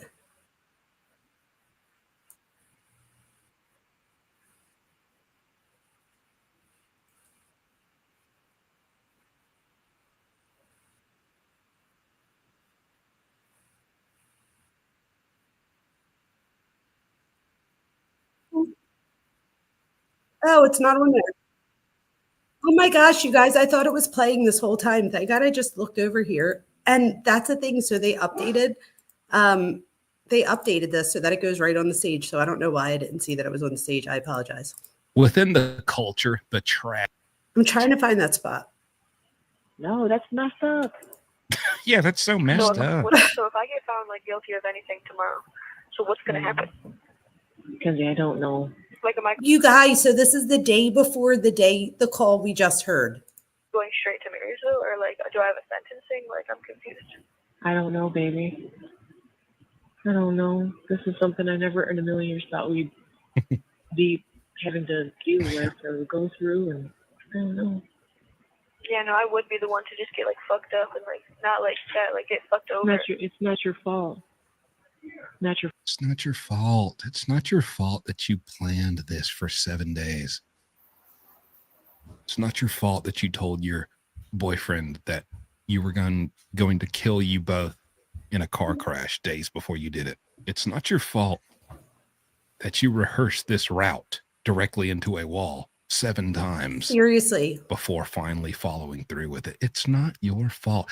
Apparently it was in an industrial complex and she scouted it out. And the day before or days prior, she went the route just, I guess, to make sure. It's terrible. Sucks. A very small minority. Oh, I got to find the spot. And I showed Miss Russo because I wanted to. Truth, if I Actually, can't people out there dumb enough to believe find it, I I'll didn't show do it this in a on purpose. Maybe there's. It's so funny. So bad, I learned You made the right. okay. Oh. Yeah, but you did make the right choice. The thing I'm talking about is only a conversation between 5 people. I don't think I even Age heard this level one. as far as emotional intelligence, emotional. Oh, okay. age. Let's hear what he has to say about her emotional age because I know who agree it with him. If that. I think I know who it is. Do you think it's a girl too? Yeah. Because Faith was like, how many boys do you know call a girl a bald-headed bitch? Oh my God. I know plenty of people who will call a girl a bald-headed bitch who are a man Okay. if the girl is bald or wearing a weave or going bald or wearing a wig. Typically in the more urban community. That's kind of a slang, kind of classic joke. I heard it plenty when I was in prison. So, but even so, why is your mother saying this to you? Why is this a conversation you and your mother have? You and your mother have the same age level as far as emotional intelligence, emotional age intelligence. You're both 17. Oh, he gets an A, you guys. He so gets an A. I'm so glad that I landed on this video because this literally sums up a lot of what I was trying to say tonight, right? So he's absolutely right. They have the same emotional intelligence. This mom's more like a 17-year-old at times than she is, however old she is. He's so right. He gets Your an mother's A+. an idiot. And so that's just. I feel like I know who it is. I don't know. Narrow it down and think of who it is too. They're posting it everywhere. Because what friends did I hang out with Davion and Dom with? It was it was only I can only think of one one girl Maybe. that would be with me, Davion, and Dom. That I'm Yeah. friends with. Yeah. You have to ask them if it was them. I will. Okay. Yeah, girl, I will. I'll ask these young teenage girls if it was them and get all up in their business. And then if they got a problem with that, I'll meet them in the local city park and we'll square up and go one-on-one. And they It's better so not funny. jump, ma'am. I think it's coming up. Listen, all before the age of 18. Oh, you know how I'll know? It was in the. Here it is. I know how I'll know. Let me use my The smarts. comment right after that one is from somebody else, and all it says is she's pretty. I'm dead. Here it is. That's not even good though. Ivory or something. That's all. All I had to do was look for the red. I totally forgot that in it they wrote about it being gibberish in red, so I just went and scrolled over till I saw red. This has to be it. I could think of like. And there's no way she can. There's no way she can because you've been a judge for a long time. Is that somebody screaming? No, that was a door opening.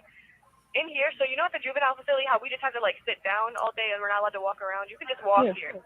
You're allowed to just walk. But these ideas don't lead like these that. These kids, we can these ideas the fees on Peter Pilo kids. I mean the Peter he's I mean and she's like girl, you trying to. Oh, what? Somebody done caught the Holy Spirit and started speaking in tongues, or somebody got possessed and started speaking in Satan. What was that? Walk around. You can just walk here. You're allowed to just walk. But these ideas don't lead like these that. These kids, we can these ideas the fees on Peter Pilo kids. I mean the Peter he's I mean and she's like girl, you trying to sneak me or something like. Excuse me. Okay, so Mark says to try to slow it down. So Mark, it's funny you say that because I did try to slow it down. So let me show you what it's like if I slow it down. We have to figure this out. So I did it to 1.25, but it was way too slow. So let's see this one real quick. Ivory or something. That's all I could think of. Like. And there's no way she can. There's no way she can because you've been a judge for a long time. Is that somebody screaming? No, that was a door opening. In here, so at the juvenile facility, how we just have to like sit down all day and we're not allowed to walk around. You can just walk here. Did I go back too far? What the? Oh no, I just skipped it. And caught the Holy Spirit, sister. You better believe it, because it will. Ivory or something. That's all I could think of. Like. And there's no way she can. All right, it's coming up. I'm just going to leave it. Been a judge for a long time. Is that somebody screaming? No, that was a door opening.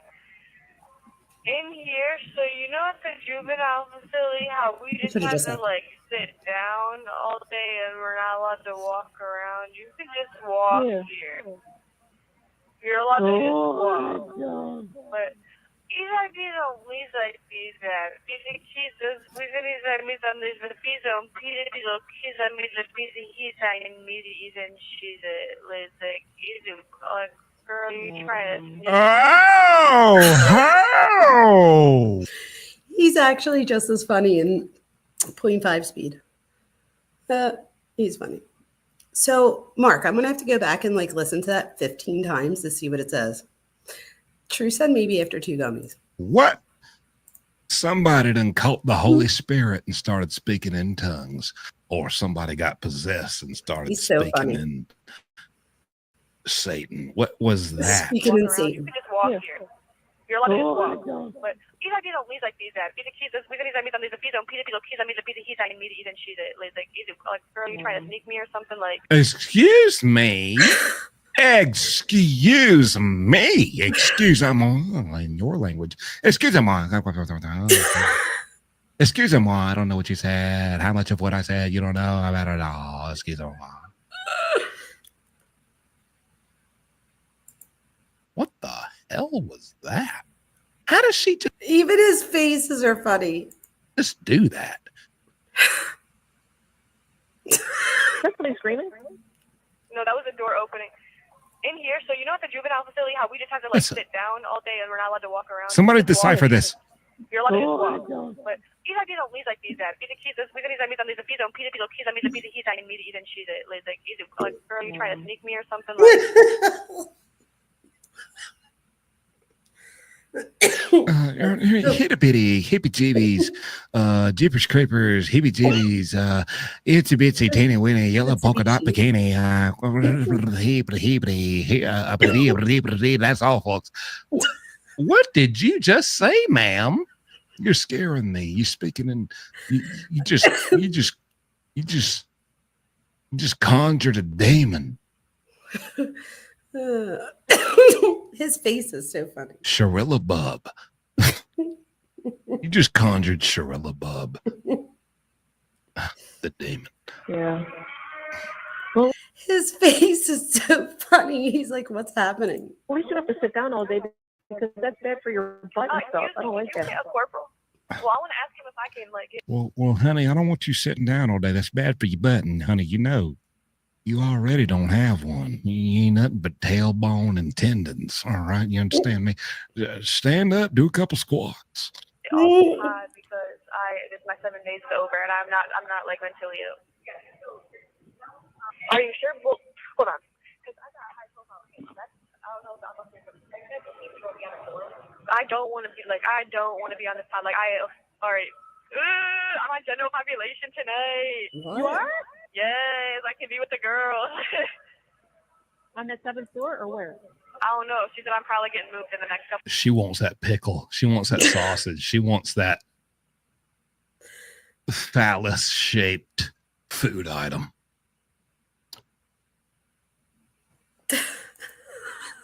I can't, you guys. He's hysterical to me. He reminds me of like my friends. She's excited. Ooh, I get to be with the girls. I get to be somebody's pillow princess. I get to be gay for the stay, which she was. Now we know it's confirmed that she was. By Tiffany. How does he know her name? That's weird. He's so confused by that piglet. Wait, so you sure I'm being... Okay, she said, hold on. But yeah, she said I might be getting moved. I'm so happy. I'm on general population tonight. Oh, yeah. Hey, turn up in the club, y'all. Meanwhile, her mom's probably like 57 years old. What? Ma'am, what are you doing? What are you doing? You're nasty. You're disgusting. You're cringe. You're embarrassing. You're all right. Now, on a serious note, you guys, seriously. So, who's the chick? Hi, the Wicked Witch of the West. The chick her name is Mackenzie Shrilla. She horribly ran her car into a brick wall going 100 miles an hour and killed her boyfriend and one of her friends. And she just has absolutely no remorse. And we're trying to look at her behavior and stuff to see how this stuff occurs. And you could so see her relationship with her mom and how dysfunctional it is. But at the end here, we've been already going for almost 3 hours. So we're almost done. But we put on Jumpsuit Pablo to get us all in like a laughing mood before we hung up. Yes, he just said her mom's probably 57 years old. I think the thing is here, you guys, how sad is it, right? Not even sad, like how pathetic is it, rather, that her mom, oh, that's her mom. If you meant who the other person was, it's her mom, okay? Her mom. But how pathetic is that when your mom has to be like, yes, you're getting in general population. Like, I was like, wait, what? You have no shame. Oh, woo, woo, woo, woo! My baby girl gets to go in there with all the other girls. Woo, woo, woo, woo! My baby made it to the better part of prison. Woo, woo, woo, woo! Ee-oo, ee-oo, ee-oo. Ma'am, your daughter murdered people. Yes, she did. Because you raised her to believe that it's okay to do anything you want when you're emotional. And nothing will ever come from it. Oh my God, you guys, he has such great insight. I would love to talk to him. Not that Jumpsuit Pablo is ever going to see this, but if anybody or he ever sees this, you get an A, Jumpsuit Pablo. You definitely get an A, and this is coming from a professor. So that is such great insight, you guys. He's right on point. He couldn't be any more right. Like he would get an A on this question if he had to answer it for a class. He's exactly right here. He looks so But then I bad. might not get as much phone time with you, though. I have 3 calls scheduled. Don't forget. Oh, I'm dead. Thank God. They're gonna hate me. So I don't care. Well, I do Neither do care. I. Mom, I don't. I don't give a fuck. In here, like this is when I left. When I left, everyone was like, "Don't let them bitch you in there," and I was like, "Girl, I'm nobody's bitch." I know you're not. Just make friends. You will be. Girl, I'm nobody's bitch, except for the 2 women who dicked me down in the shower and that one woman who slapped me for talking to a other female inmate who she told me deliberately not to talk to. That happened.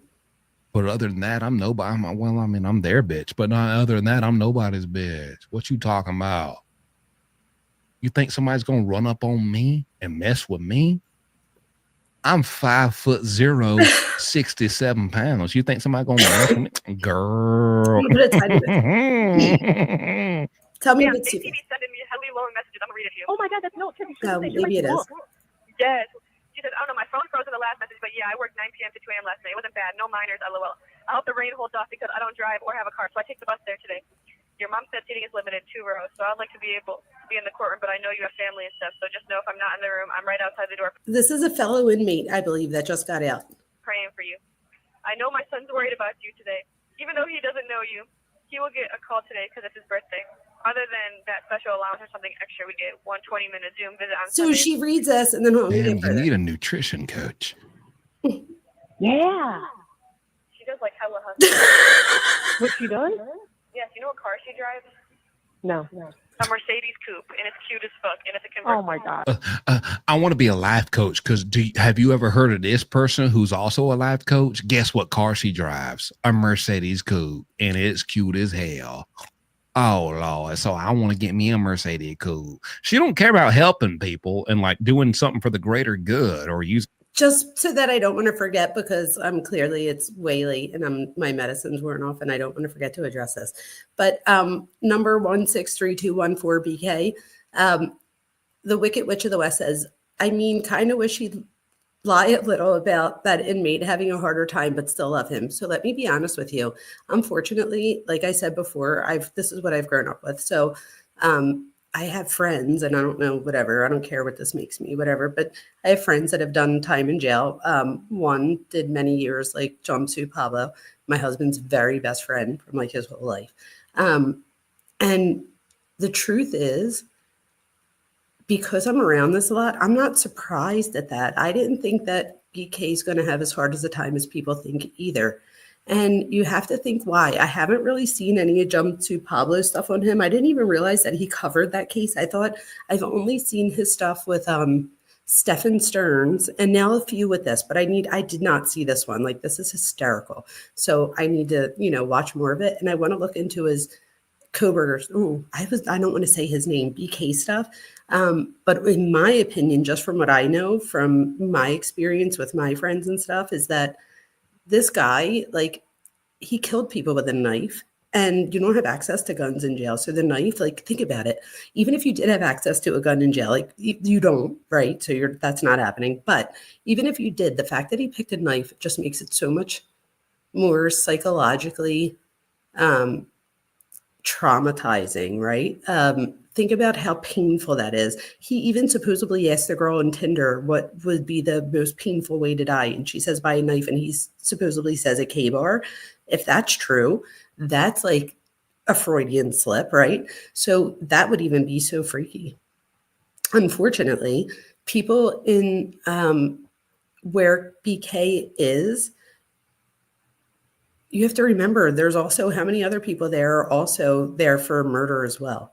So, and the fact that he used a knife and that he has absolutely no guilt or remorse, like, he gives you that dead stare. Like, if Jumpsuit Pablo doesn't think that he's going to have a hard time, I've said that as well. And it's a shame because I really wish that he would have a harder time. Do you know what I mean? I agree with you.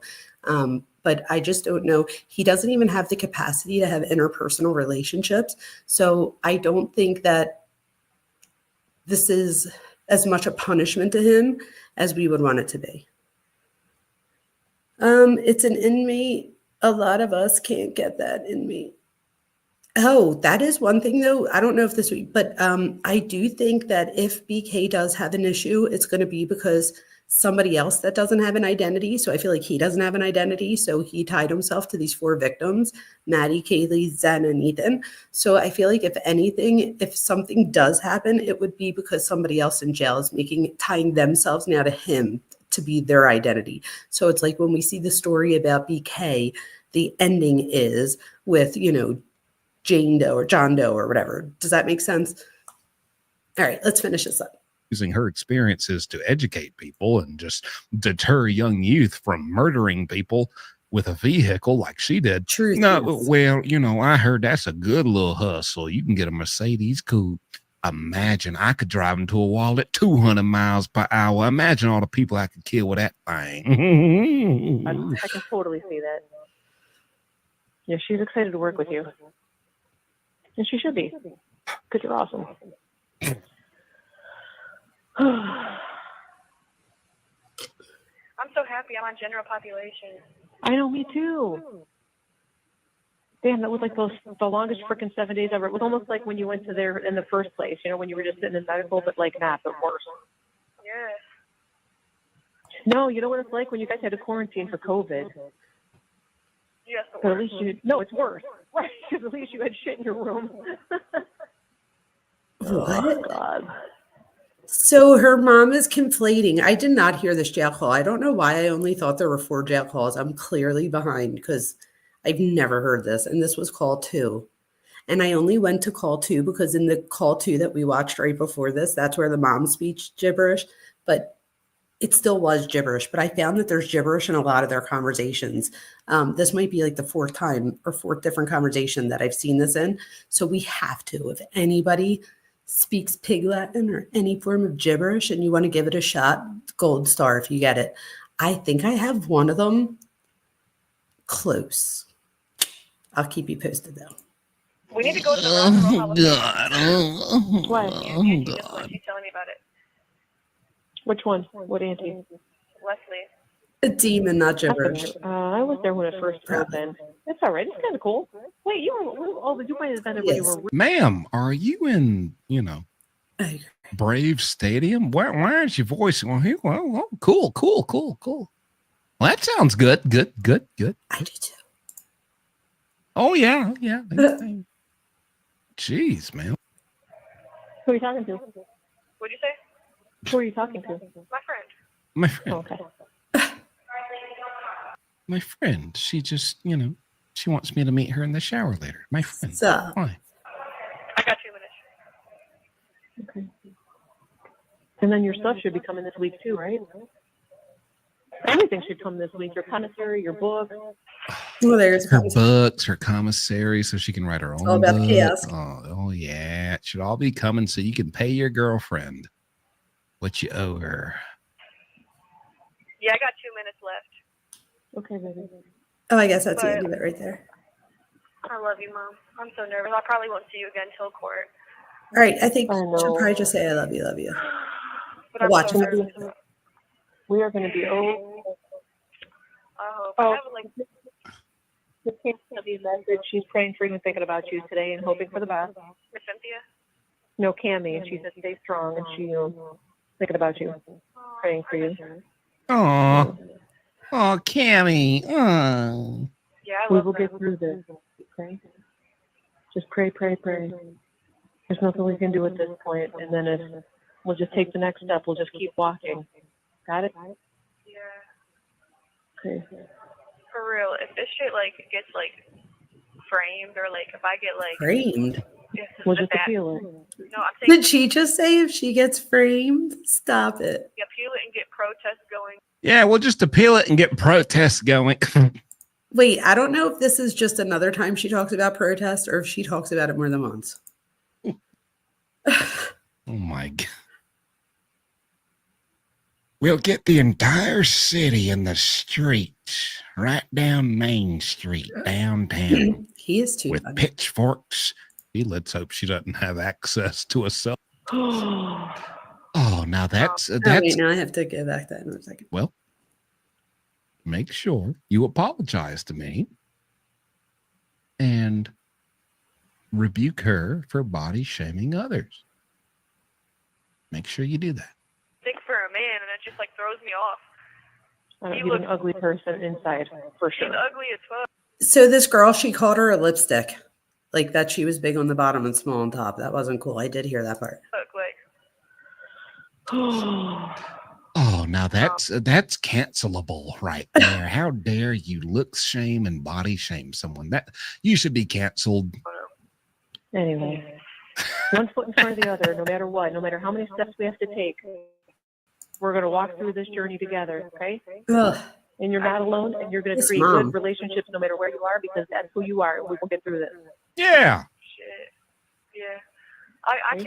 It just is so horrible here. Like I just like hate it here so much. Like You are here for a reason. You impact lives no matter where you go in such a Oh my positive way, God. babe.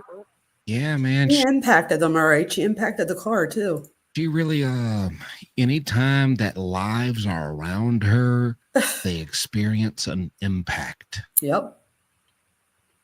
An impact at over 100 miles per hour. Yeah. Hang on, wait, rewind. I didn't say that. Yes, you're right, Mama. She impacts lives everywhere she goes. That's what I meant. That's what I meant to say. This is just another chapter, okay? yeah. I've been like We don't know working why. out and stuff. Mm-hmm. Every night I work out. Good.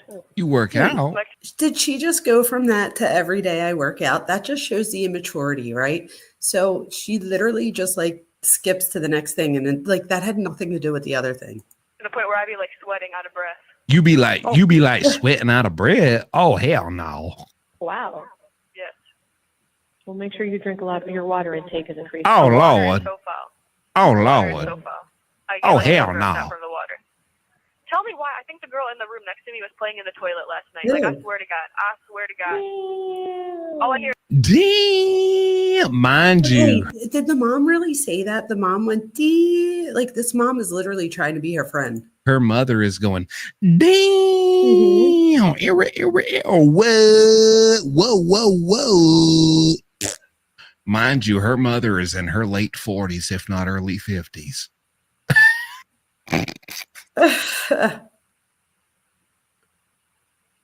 What's next? You gonna buy you a little lifted Bronco, you little midlife crisis weirdo? There's like toilet water, and I'm like, what the fuck? I was like, maybe she's just peeing. But then like it went on like multiple times. I'm like, there's no way she peed 58 times. And like she's playing in the toilet. 58 times. No, oh yeah, no. As your mother, I can confirm she's absolutely playing in the toilet. Just off that little bit of information, I can confirm she's playing in the toilet. He is so funny. I can't even. He's so funny. You guys, Jumpsuit Pablo, definitely go over and subscribe if you're not. He's so funny. Yep. Yeah. All right, I gotta step in my cell, Mom. But I love you so much. I'll I love you at too. court. Pray. Mom. Everybody's praying, the whole community too. All right, Mom. I love you so much. I love you too, baby. Love Bye. you. Love you, Mom. Have a good day. I'll see you. Also for everyone who's praying, maybe we should all like as a community pray that she doesn't get parole, so we like negate all the prayers that she. And she didn't, thank God. So, if anybody doesn't know what she got, oh my God, my computer is like 1,000 degrees right now. It's like, please shut me down. But I'll end it by saying it all comes together. She does get 15 years to life. And the judge says in her statement, that she gives when she sentences her, she says, oh, wait, someone said I beg to differ on the community. What are we talking about? What community? I have no idea. Somebody fill me in. I'm like a little behind on that. But anyway, hopefully it's not anything about us. But it probably isn't because Rachel's been really cool this whole time. So I'm assuming it was just something we were talking about in chat that I missed. But anyway, so to bring this all together, she gets 15 years to life and the judge says something along the lines of, I don't think praying for her. Gotcha. The judge says, I don't think she'll be out in 15 years. So she believes that her own personality and her own behaviors are going to stop her from being eligible for parole in 15 years. So I don't know if the judge just says that, but it's also weird, you guys. The judge's name is Judge Russo. At the very beginning of the trial, and I'm going to have to find it for the next one because I'm definitely going to be doing another one of these on her because there's just so many layers here. But on the next one, I'll make sure that I have the clip of the first time she hears the judge's name, Judge Russo. Her eyes get real big and she like looks. And so like she's real like no emotion. And then she hears that and looks. She is obsessed with this Dominic. And again, my gut feeling is usually the right one. And my gut feeling here is that because at first I did not want to believe that a 17-year-old could do this. I was like, there's just no way. Like, I mean, their brains are just so underdeveloped. I was like, it just doesn't make sense. But then the more I look at this and the more I look at the evidence, the harder it is for me to say that this was anything but on purpose. And again, think about it. The 17-year-old brain is very impulsive. So the prefrontal cortex is still developing. It's not completely developed till you're about 25-ish. Sometimes it could take longer in some people, but not much. But yes, around 25-ish. So if you're under 25, don't do anything stupid and say that I told you that your brain's not developed yet and that's your excuse. But we do need to take into consideration that her brain is not developed yet. There's also been talk in the other thing we watched tonight about her being on antidepressants and stuff like that. So did that play a role, especially if the brother said, you know, that he didn't believe she needed them and she eventually gets off of them. So then if you don't need the antidepressant and you're taking it, does that, so there was just so many layers here that I think we need to peel off. The biggest layer for me, though, is the enmeshment with her and her mom. So enmeshment, you guys, I'm going to leave you with this little lesson. In life, you want to make sure that you are two whole people. In a relationship, when people say that relationships are 50-50, they're set up for disaster. Don't ever go into a 50-50 relationship. You want to be 100-100. So you're a whole person. If Mark's still listening, you're a whole person, Mark. Remember, you're a whole man. That's an inside joke, you guys. But you want to be a whole person and you want to be with somebody that's a whole person. You'd never want to be interlocked like this.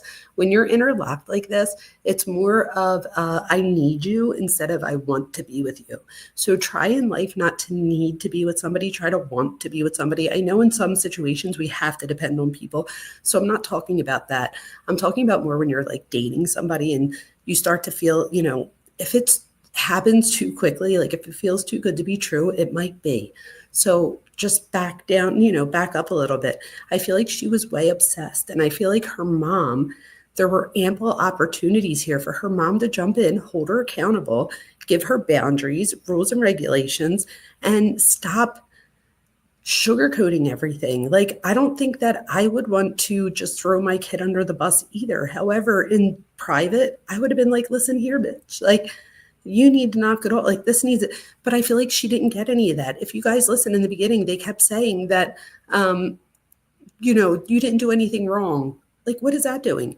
And then I thought the point Dr. Vona discussed earlier, that Romeo-Juliet scenario was romanticized. Yes. I'm so glad you said that, Suma, because I feel like we just Suma, didn't you go to bed? Did you come back? I'm so appreciative. But anyway, Suma's right. So we go right back to the very beginning where we started this. So if somebody's here on the replay or whatever, or if you were here from the beginning, I appreciate you so much. You're crazy. If you've been here from the beginning, not crazy in a bad way, crazy in a good way. But Suma's right. So this all goes back to, we don't want to romanticize this, right?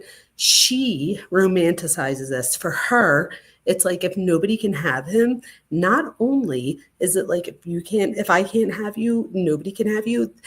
To me, that was a Jodi Arias. So I can't wait to get into her one day. Oh my God. But Jodi Arias, right, is more of a, if I can't have you, nobody will. This one over here adds a layer of undeveloped brain and 17-year-old brain, and a lack of accountability and a lack of even remorse. She has no remorse. The only time she cries in court, I notice, is when it's about her. So she's like feeling sorry for herself, not for other people. It's just terrible. Anyway, Suma, you are so right. I think I need to go to bed too, you guys. I'm like starting to get a little, but I'm used to this and I have to get back into this because I teach night classes and they're 3 hours long, which I do not love, but we'll make it work. If you guys were my students, would you rather end early or take a break halfway through? So write in the comments your very true opinion. If you were in my night class, would you rather leave a little bit early or take a break in between? I feel like people tend to want to leave early. I know that's what I want to do. But let me know if you think that that break in between is important. What I usually tell students is we'll go for we're going to leave a little bit early. And if you have to use the bathroom or make a phone call, please get up and do so type thing. So let me know if that works too. So wait, that's how evil she is. I'm going to have to go back and look. All right, you guys. Yes, this was crazy. All right, you guys, I really appreciate you. I can't believe there's still there's still so many people in here for me. I appreciate every one of you. It's so amazing for all of our new members today. Thank you to all of the people that help support the channel today. Lucy, I missed that. Lucy gifted 5 behind. Oh my God, Lucy. You guys, I am so glad oh my gosh. I'm like speechless. Wait, how do we know who got them? If you got that from Lucy, please thank her. Oh my God, Lucy, thank you. And then, oh my gosh, my heart. And then Dee Dee gifted people and Truth. And who else do we have here? Sarah with her super chats. You guys, I am so blessed. I can't even thank you enough. Wow. Thank you. Good night, everybody. Oh, let me tell you, on Thursday night, I'll be on Drunk Turkey. And if you ever see my Drunk Turkey videos, just so you know, please click on them. What happens is when I would go on there, sometimes we would have like an audio issue. So instead of that, I would let him live stream, and then he sends me the video like the next day or the day after, and then I'll post it or whatever. So nobody get mad at me if you're like, oh, I already saw this. Please click on it though, so that I could still get a view. But I'm okay if you just like skip through a little bit. Don't click on and then click off. Click on and like click through, because then it's considered like a click through. But I'm just trying to grow the channel because I want to reach more people. You guys are amazing. Mwah. I don't even want to hang up, but I have to. Thor needs me. Bye, you guys. Please like, subscribe, and share if you enjoyed this so that I can continue to bring you content. Thank you so much.